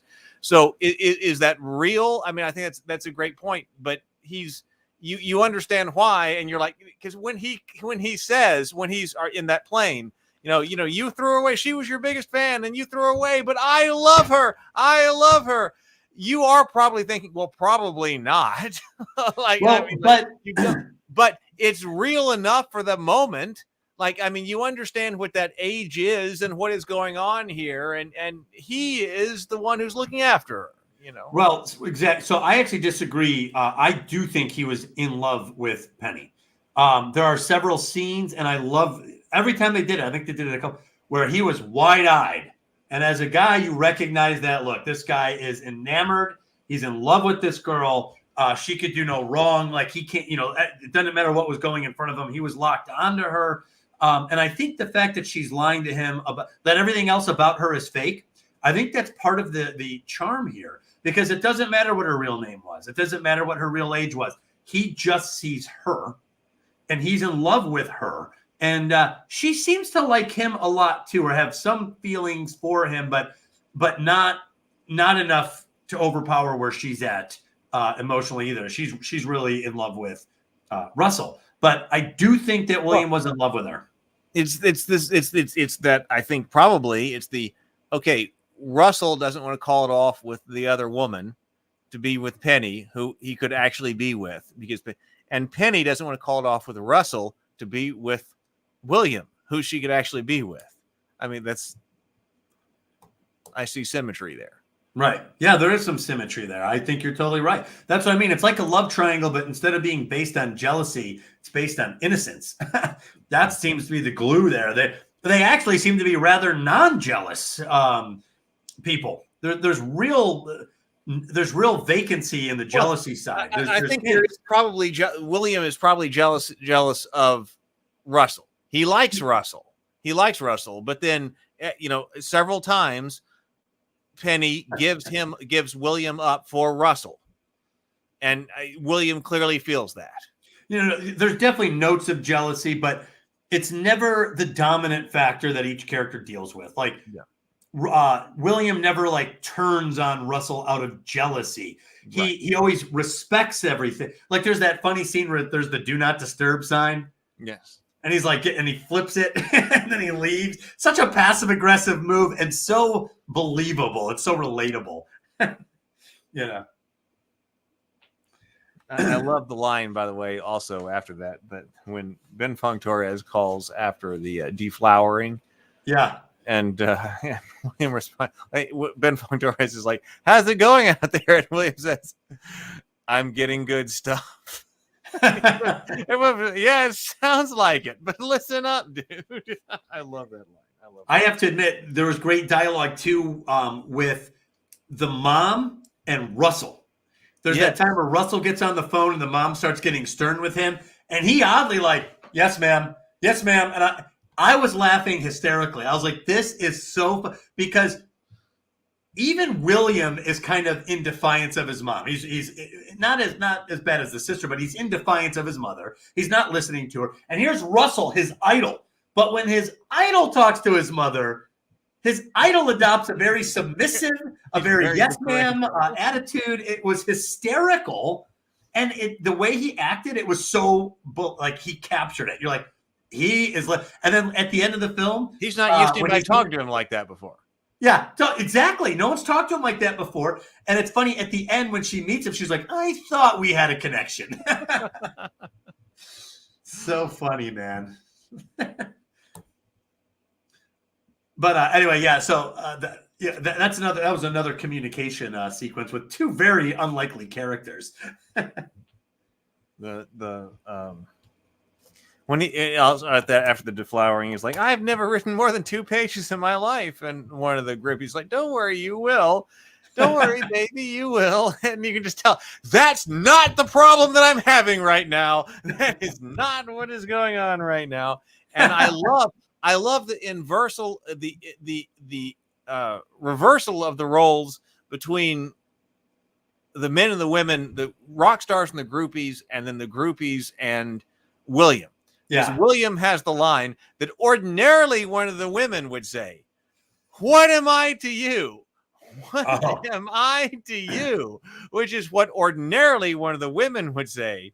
But he's saying that to the groupies.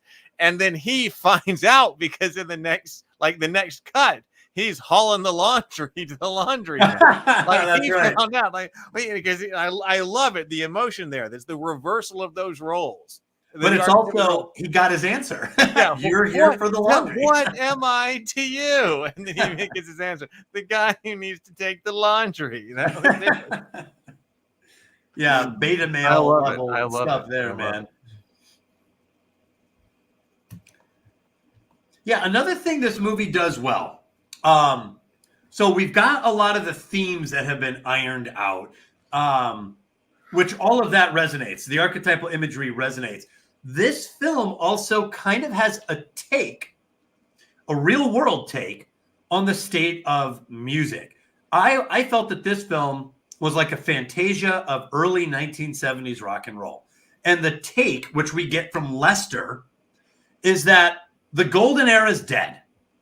The 60s was the golden era. The 60s was the Rolling Stones and the Beatles and the Who and the Guess Who. Like, this was this great era, and it's ending. He says, I think he says it a couple times, rock and roll is dead. That is not so much a theme as it is a real world take on the 1973 we're in.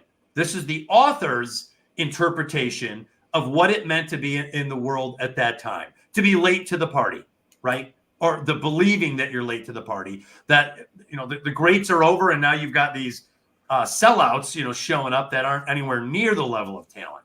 And of course he's wrong, but there's that spin.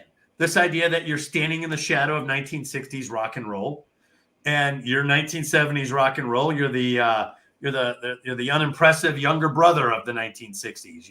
So I like that as a writer, that there's this real world take, because that's part of the architecture of the world building. This is the world. This is what it means to be in 1973. Here's the belief system of the people in the industry. Here are the players. So I appreciate that the world building here had that take that was very specific to 1972, 1973, when the events of the story take place.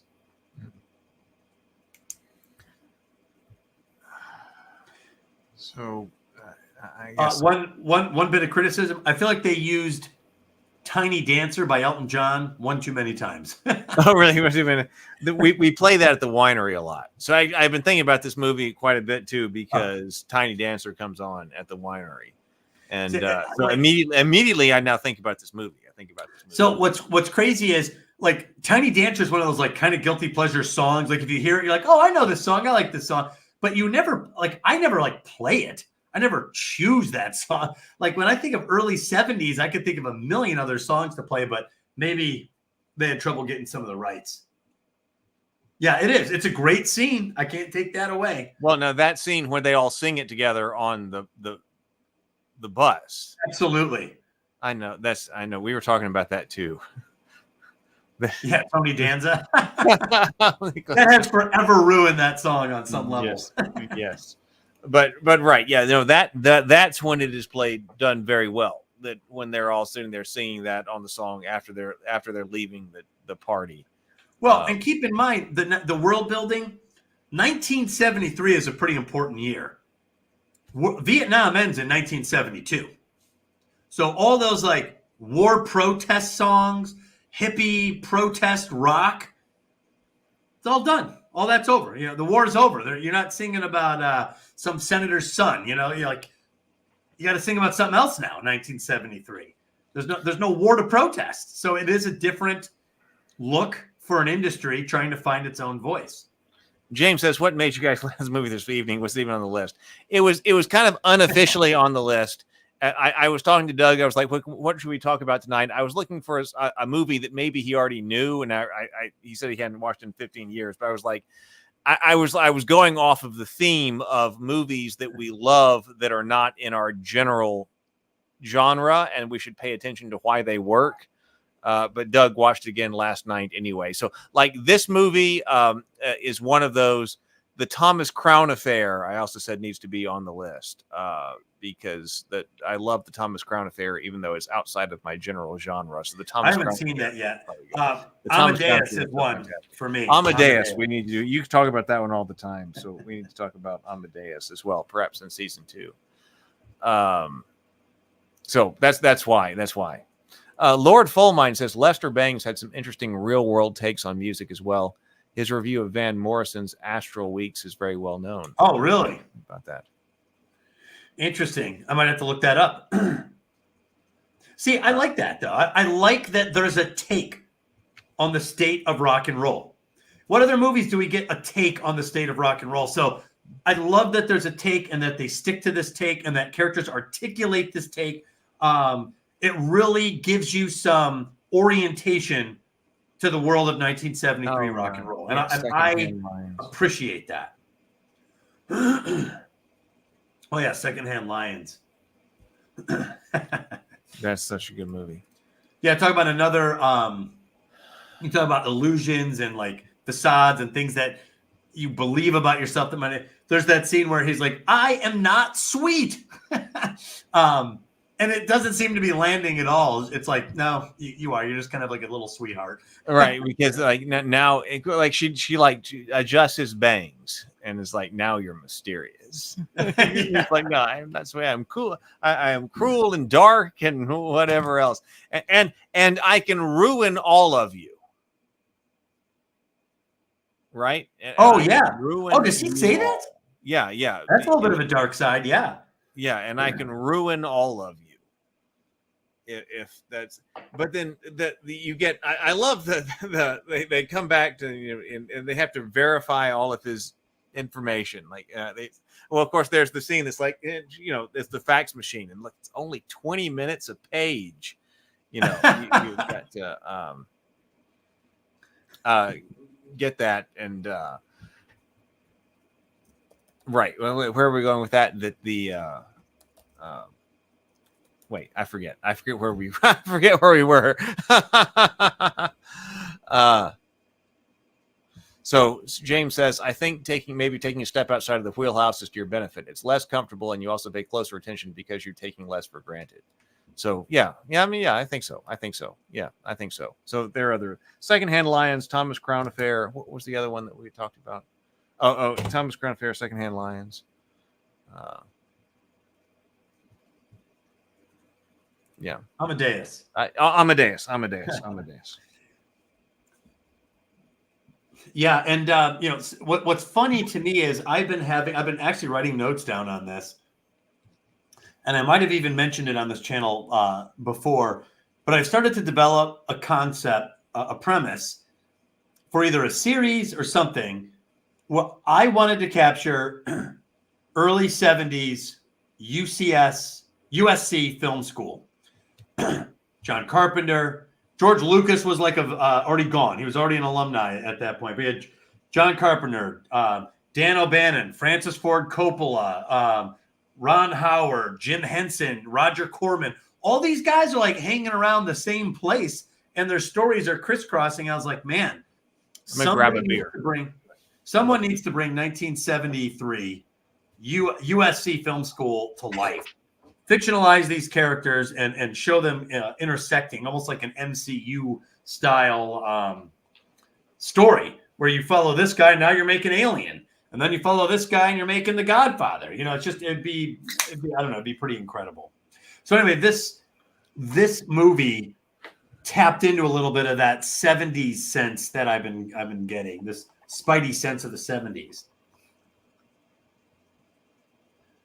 I love I was also thinking about like who should Russell end up with, the ex-wife, ex-fiance person or Penny, and they look very different from one another.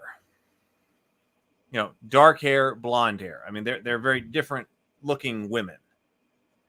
And there's been this idea that has been brought up to me a couple of times, which I'll have to get your theory on this. But I was thinking about Doug. But I was thinking about this as I was watching this movie. somebody had brought up the theory that you fall in love with a woman who looks like your mother. Oh yeah, I've totally heard that theory. Okay. But I don't know if that's true or not, but it's certainly something I think that could be true in film or stories and that you could use to communicate information. So Yeah. I wonder, like, if you're working on that theme and you wanted to give your audience the idea about which one should Russell actually be with, there should be a picture of his mother. And if his mother is a blonde or a brunette, that would tell you. Yeah, that's an interesting touch. Yeah, I think that. So I don't know whether that's true or not, but I think that's how I would use that in film and story. Well, it goes both ways. They say the same thing about girls, that they end up falling for a guy that's similar to their father. Oh, really? There's a parallel there? Yeah, totally. And I have seen it. It's not, it's not like a law of physics, but it seems to be a truism on some level. Another truism like this would be, they say that people tend to match up in the same birth order, and you'll be surprised how often this holds up, meaning firstborns tend to date other firstborns, middle children tend to date other middle children, the third child tends to date third child. It's a weird phenomenon, and it holds up more often than not. It's kind of bizarre how you match up with the same birth order. So that's another truism that would, if you're looking for some backstory work in your films or stories, you could do something like that. I think see, that's the kind of thing that I think should be done. James says, if you do, in fact, fall in love with someone who looks like your mother, never tell that. Yeah, I mean, but she's gonna notice. She's gonna notice. Like I was thinking about that. And this was happened at, this was, I don't know, a couple of years ago or something like that. That my brother Seth was talking about that, and or whatever that had come up. That this happens to be a thing, that you fall in love with a woman who looks like your mother, and we're standing there, and Seth is standing there with his wife, and I was standing there with my girlfriend, and that we were standing underneath an oil painting of our mother that had been painted by one of our uncles, so my mother's brother. And Seth brought that up, and that, like, my mother is pale-skinned and dark-haired and dark-eyed, and that, like, Seth's wife is pale-skinned and dark-haired and dark-eyed, and then, like, my girlfriend is pale-skinned and dark hair and dark-eyed, and we're all standing there under this oil painting of my mother who looks like the that. Eye of Sauron. That's a very interesting theory. All right. That's very, very interesting. No, like I said, I have seen it on both sides. Right. I have seen girls marry doppelgangers or versions of their dad, and I've seen buddies of mine who their wives are shockingly, strikingly similar to their moms. I've seen it for sure. So anyway, that's I brought that up because I would have put that. I think that now, knowing this at least idea, I think I would have put that in the film. That if you're trying to indicate who someone should be with in a love triangle, who they should actually be with, make the mother.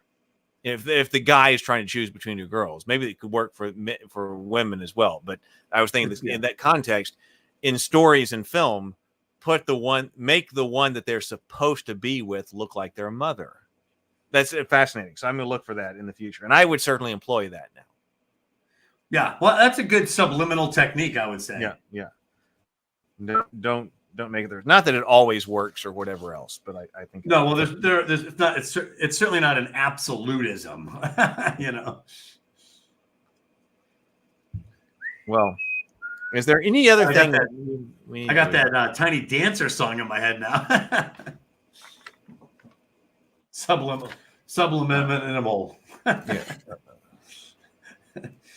Yeah. Oh, I do like that line where he's like, "Oh, you just missed Bob Dylan." It's so funny because in your mind you could be like, "Oh, like it seems reasonable that Bob Dylan could pass through this world, that we've been inhabiting for 2 hours."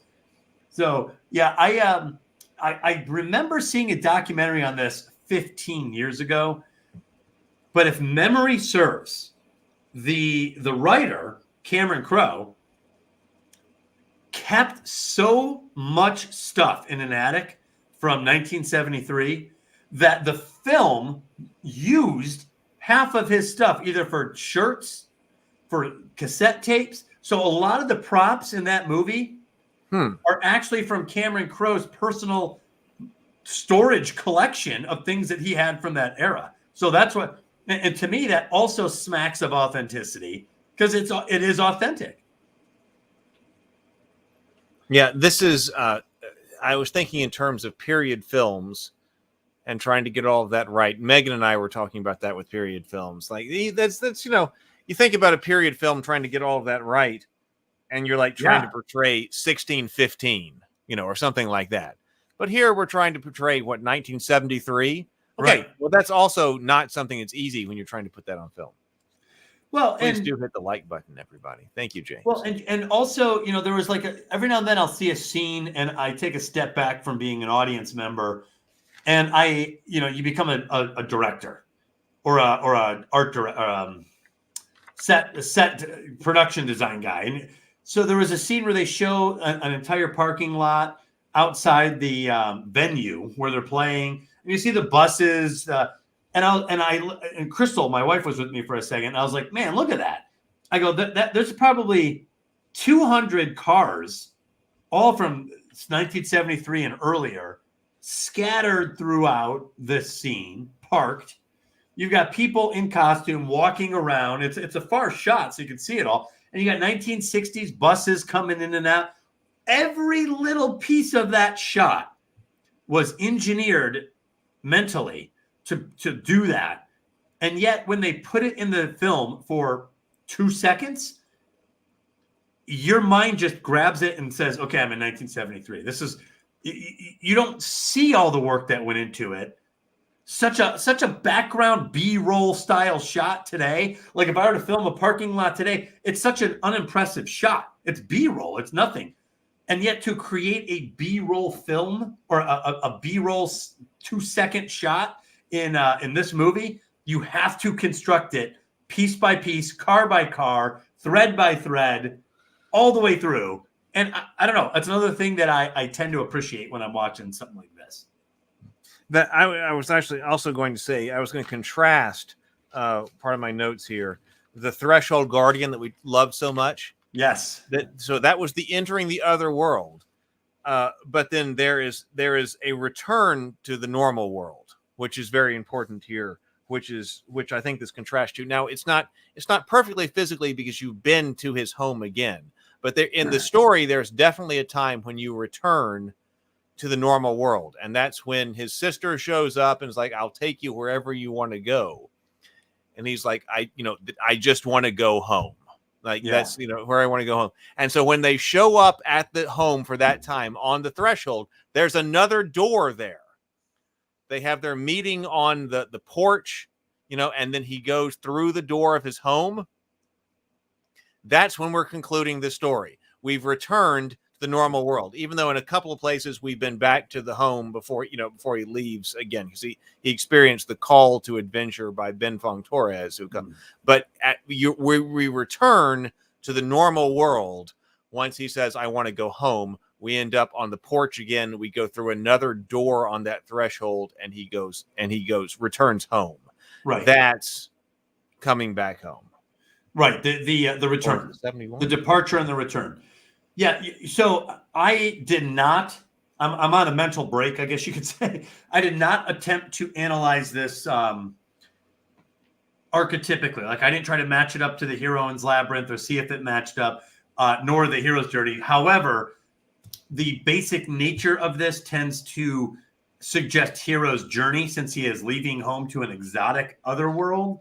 However, there's probably an a Heroine's Labyrinth interpretation that might work as well. I just did not do that on this one. I was looking at some of the different archetypes here. Mentor, we said we got Mentor in Lester Bang. Lester. Threshold Guardian, we got that guy at the door. Herald. The Herald is Ben Fong Torres. I Right. believe, you know, the shapeshifter, that's Penny. Yeah, I think you're right. The Shadow. Now, actually, do we have Shadow? How does Vogler define the Shadow?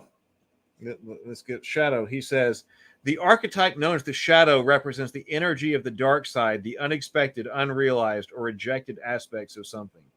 Often it's the home of the oppressed monsters of our inner world.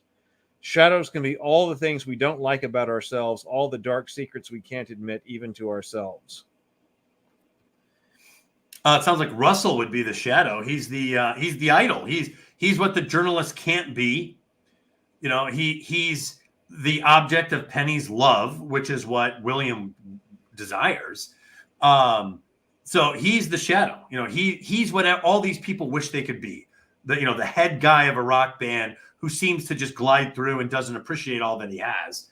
Yeah, I think Russell, because and Russell, he's kind of misguided. Even when he is like, you know what, I'm going to find something real. He starts to impress reality upon those Topeka kids at that party, and he comes to dominate that party. And then it's so weird at the end. There's that funny line. What does he say? Did I write it down? Where he's like, I'll be back. These people are my real family now, or something like that. And it's just not true. And literally the agent picks him up and like walks him out like a baby. I love the real, things are real when he's in the bedroom. He's like holds up that dinosaur and hits the and then turns off the light. Real, man. Real. Exactly. Where his quest becomes corrupted by his own smothering of the word real. Everything's real just because he decides that that's what real is right now. So he kind of misguides himself on that quest, and it turns into I would say a corrupted quest there. So I think he is a Shadow. I think he's got a lot of the dark side there. You never hate the guy. They cast him, he has like a compassionate looking face. I think as an audience member, you tend to like Russell. You don't dislike him, and yet he does seem blind to a lot of value that's around him. The Shadow, the dramatic function of the Shadow. Jimmy Kimmel. I think you mean Jimmy Fallon. Jimmy Fallon, right? The function of the Shadow in its dramatic function is to challenge the hero and give a worthy opponent in the struggle, which is an interesting way to think about Russell. Well, Shadow he is challenging conflict and bring out the best in a hero by putting her in a life-threatening situation. Well, I would say the plane felt life-threatening it was designed to feel that way. But Russell's in the life-threatening situation because in the sense that he gets on top of that roof and he's going to jump in the pool. I am a golden god, which is such a great line. As a viewer, you're like, oh, man, dude, don't do it. So there seems to be danger in that scene, like unrealized danger. Trickster. Who is the trickster in this? The trickster. The trickster archetype embodies the energies of mischief and desire for change. They cut big egos down to size and bring heroes and the audience down to earth. That sounds like Jason Lee's character. Wait, which one is that? He's the one who's always kind of speaking truth. He was Jeff. He was the other guitarist. Jason Lee. He was the truth teller. I don't know if he's really a trickster, though. I don't think he's a trickster, but he was definitely the truth teller, the cutting you down to size type. But not like the Joker, not like Heath Ledger's Joker. More okay, like he had those like monologues about reality all the time, and your looks have become a problem. Yeah. Yeah.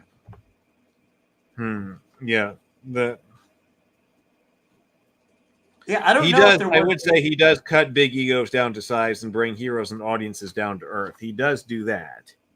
But he doesn't strike me as a trickster. But trickster doesn't exactly. There was no misdirecting or prank style jokes or deceptions with him. So I think he's missing some of that.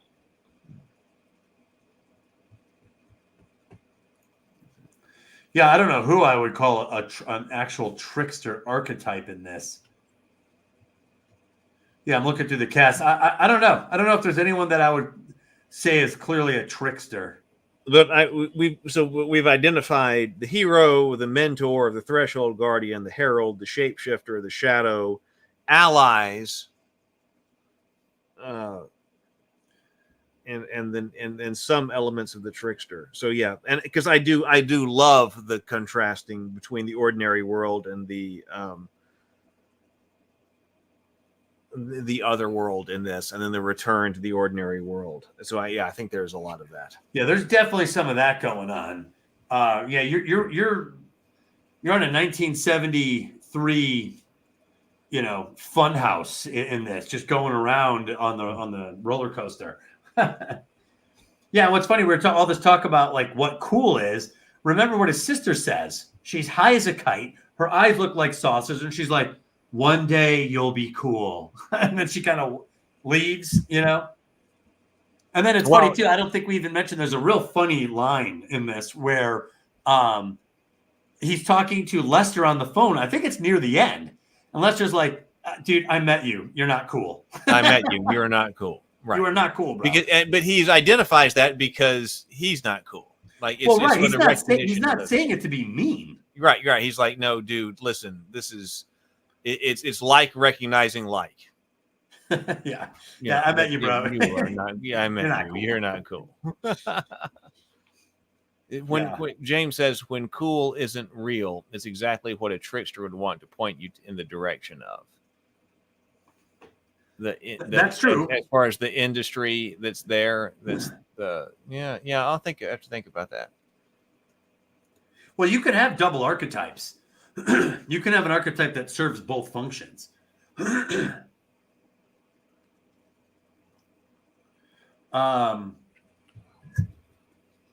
I wrote perfect scene, but I didn't write down what scene. I was like, perfectly written scene. What was achieved and what was said. This is absolutely perfect. And there's no reference. Well, maybe that was the could that be the scene where William confronts Penny after her sale, after that could be. I mean, that is an amazing scene. Well, the only note that I have right before that is sweet relief. Does that ring any bells? Sweet relief. You're right. I mean, we're thinking about it in terms of the reality. I mean, that at that point, William's like, "Wake up! What is going on here? Like, who's living in the real world and who is living in the fantasy world?"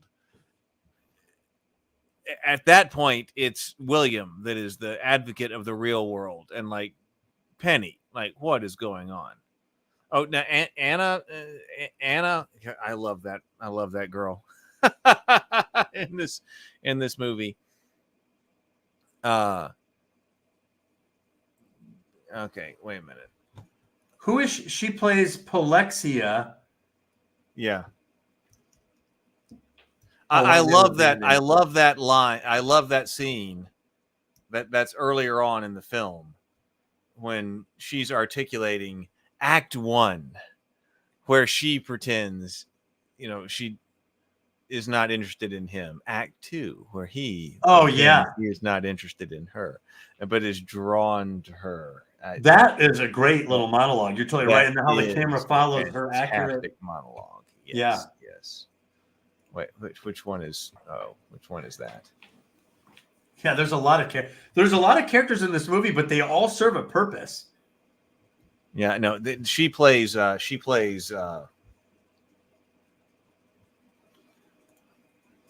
believe it or not, Sable. Now that you're saying that, I was thinking the first character that came to mind. Sapphire. Was Sapphire. Yeah. Faruza Balk.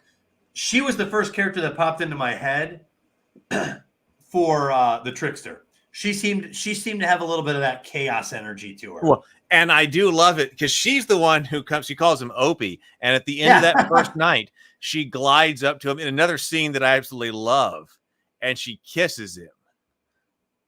Oh yeah. She kisses him and says, "Goodbye, Opie." And he's like overawed. He's like, "Whoa, okay, whoa." I love that. I love that scene. I love that scene because there are so many scenes probably in this film that do this, but that's one of them that represent women's power over men.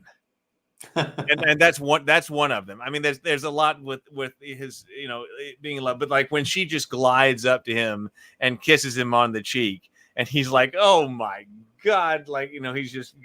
There's something too. There's a mismatch there. It's not just the power of women, although I certainly acknowledge that. This is the innocent masculine alongside a female character that exudes sexuality on some level. There's a freedom there, a comfort with sexuality, and it's coming into close proximity to the innocent man, boy or young man. So there's a mismatch there. So not only are all of us at times, thrown off by being confronted with a sexually confident woman, but if you're innocent, there's such a mismatch there, and it could be cloud nine, and you have no answer for it. You're inactive. You're passive in the face of this. Well, I think it's a great point. No, I like that a lot because oftentimes we see the archetype of the very sexually experienced male and an innocent female character. But here, this movie provides the opposite: a very innocent male, very sexually experienced female characters, and how they take advantage of him and just eat him alive. Absolutely. And that's not complete. When I was young, I was one of my earliest jobs. This is going to be totally insane. I worked as a cook at Hooters briefly. Oh, really? I was like 18 years old or 17 years old. I was very young, very innocent. And these were girls just like this. Like these were girls like this, where they were goddesses. I mean, these were beautiful women. And I felt like this kid, you're like, you're passive in the face of all this. You have no answer for it. You cannot match that when you have this state of innocence like that. So, I thought that was done very, very well.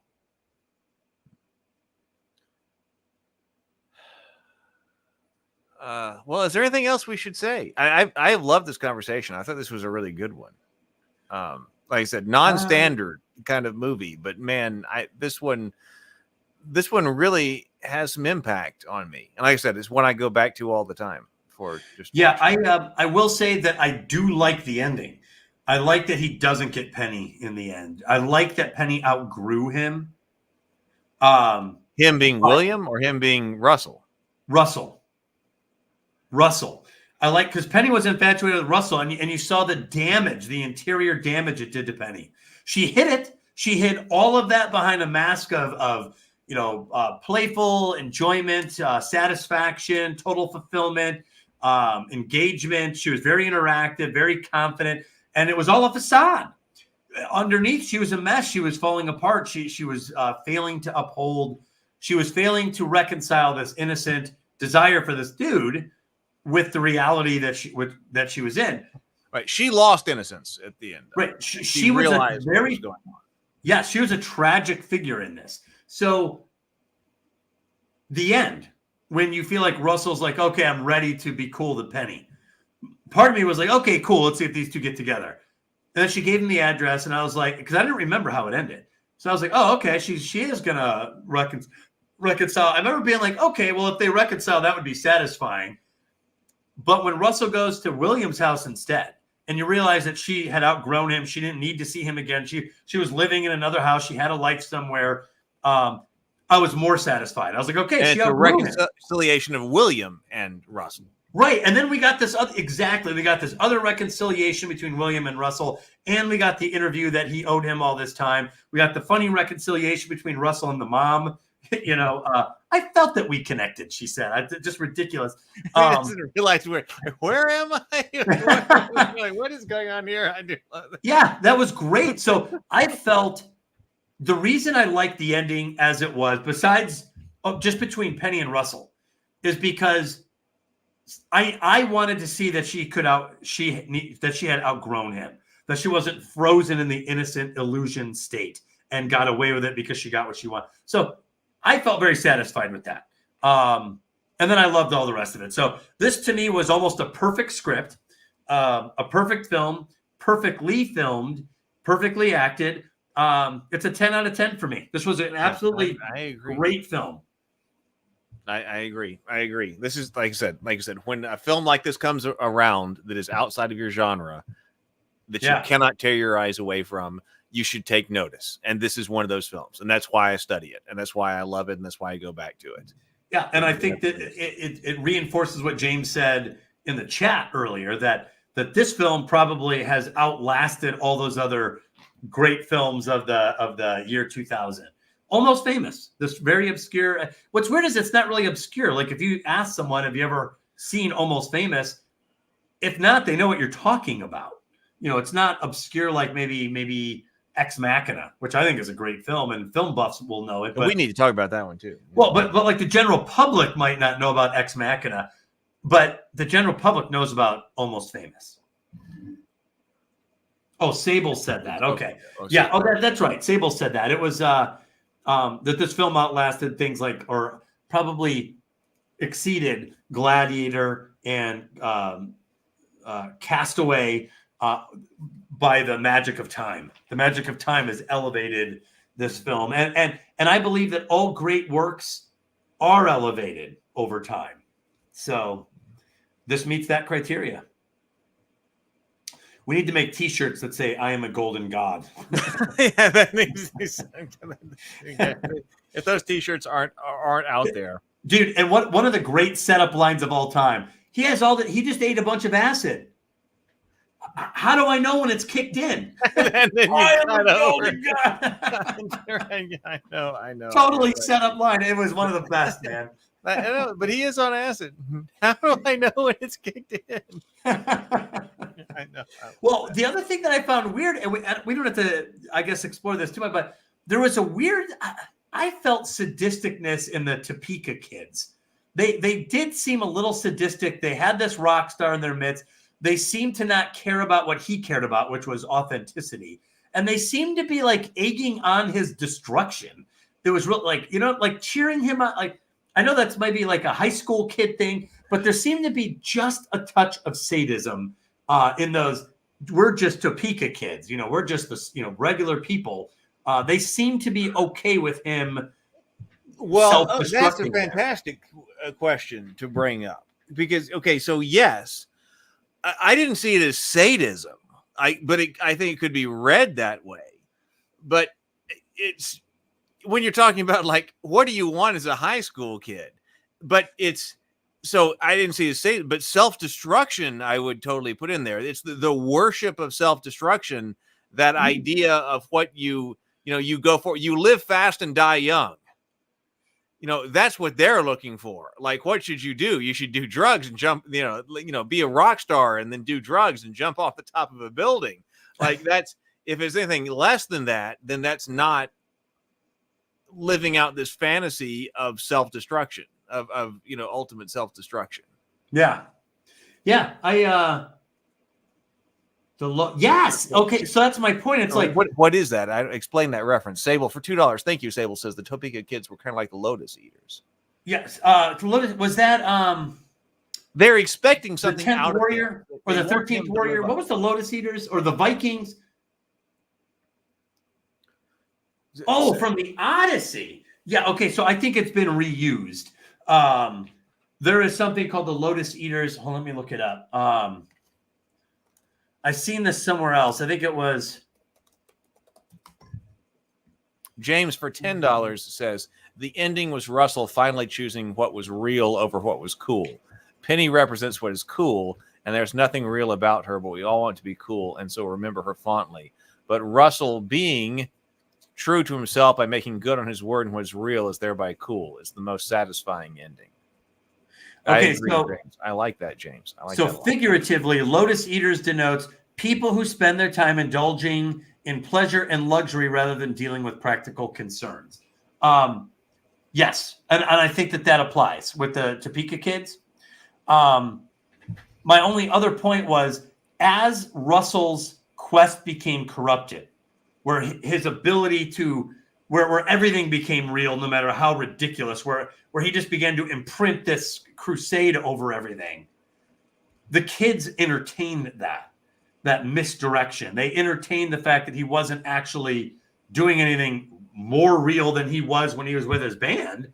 And they entertained that even to the point where he's standing on the roof and about to leap into a pool, which could potentially kill him if this is that they were on board for that too. They were on board with that. Yeah, because, So I think Lotus Eaters applies. I'm just saying that there's a little dark side to this Lotus, not just the idea of self-indulgence leading to the unpreparedness or to idleness or something that is working against you. That's certainly there, but there just seemed to be a little bit of a dark side with these kids. They didn't.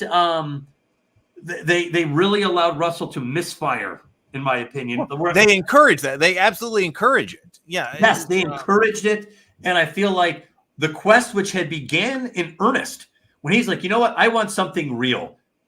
I loved it because I was like, this guy's ready to do so. He wants something real, and like you said, we all felt that that's what was missing. And then once he starts this quest, it really goes sideways. It does.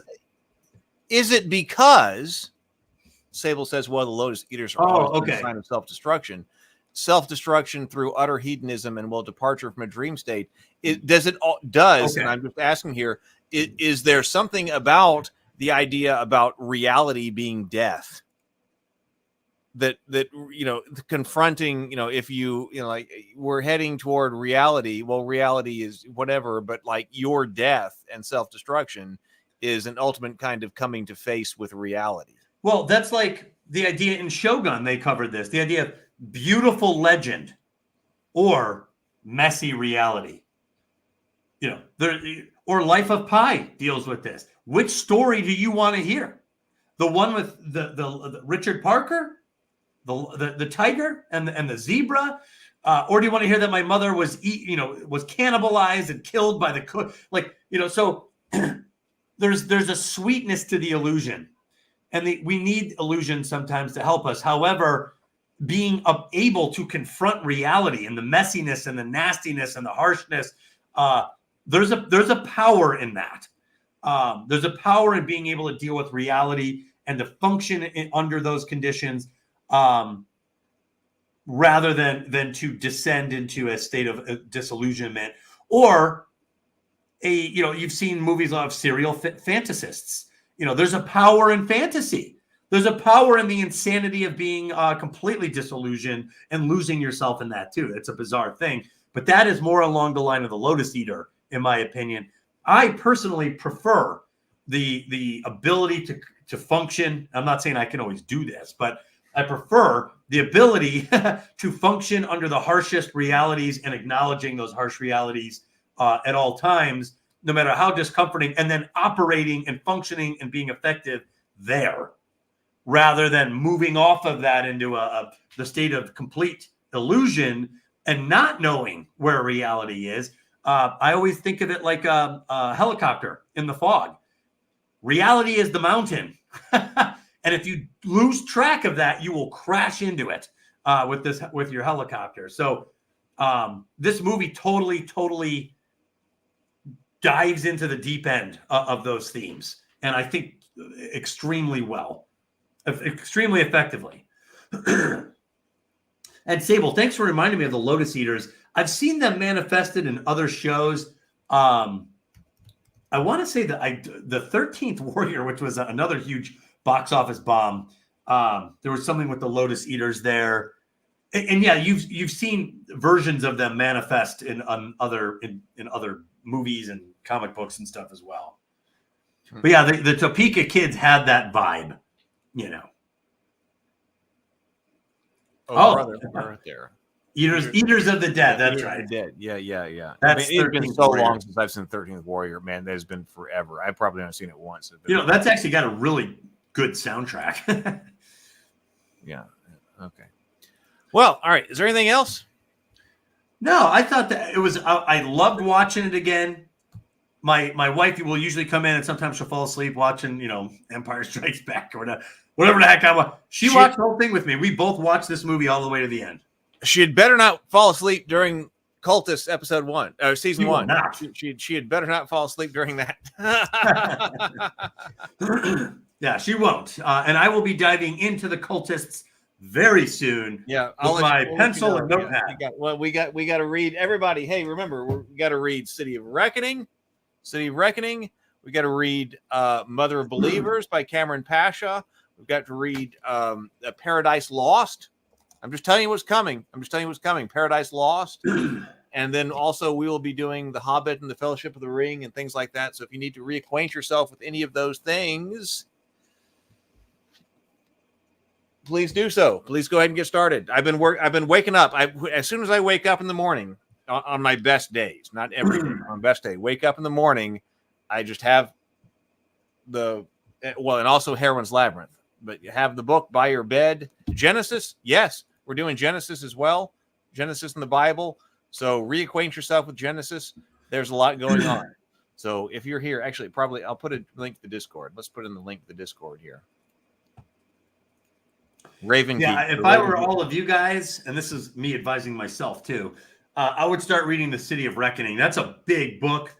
This one's going to take a while to get through. This is not going to be a quick read. If I were advising everyone, I would say, like everything we're just talking about here, the Bible, everything like that, I would say, quit your job.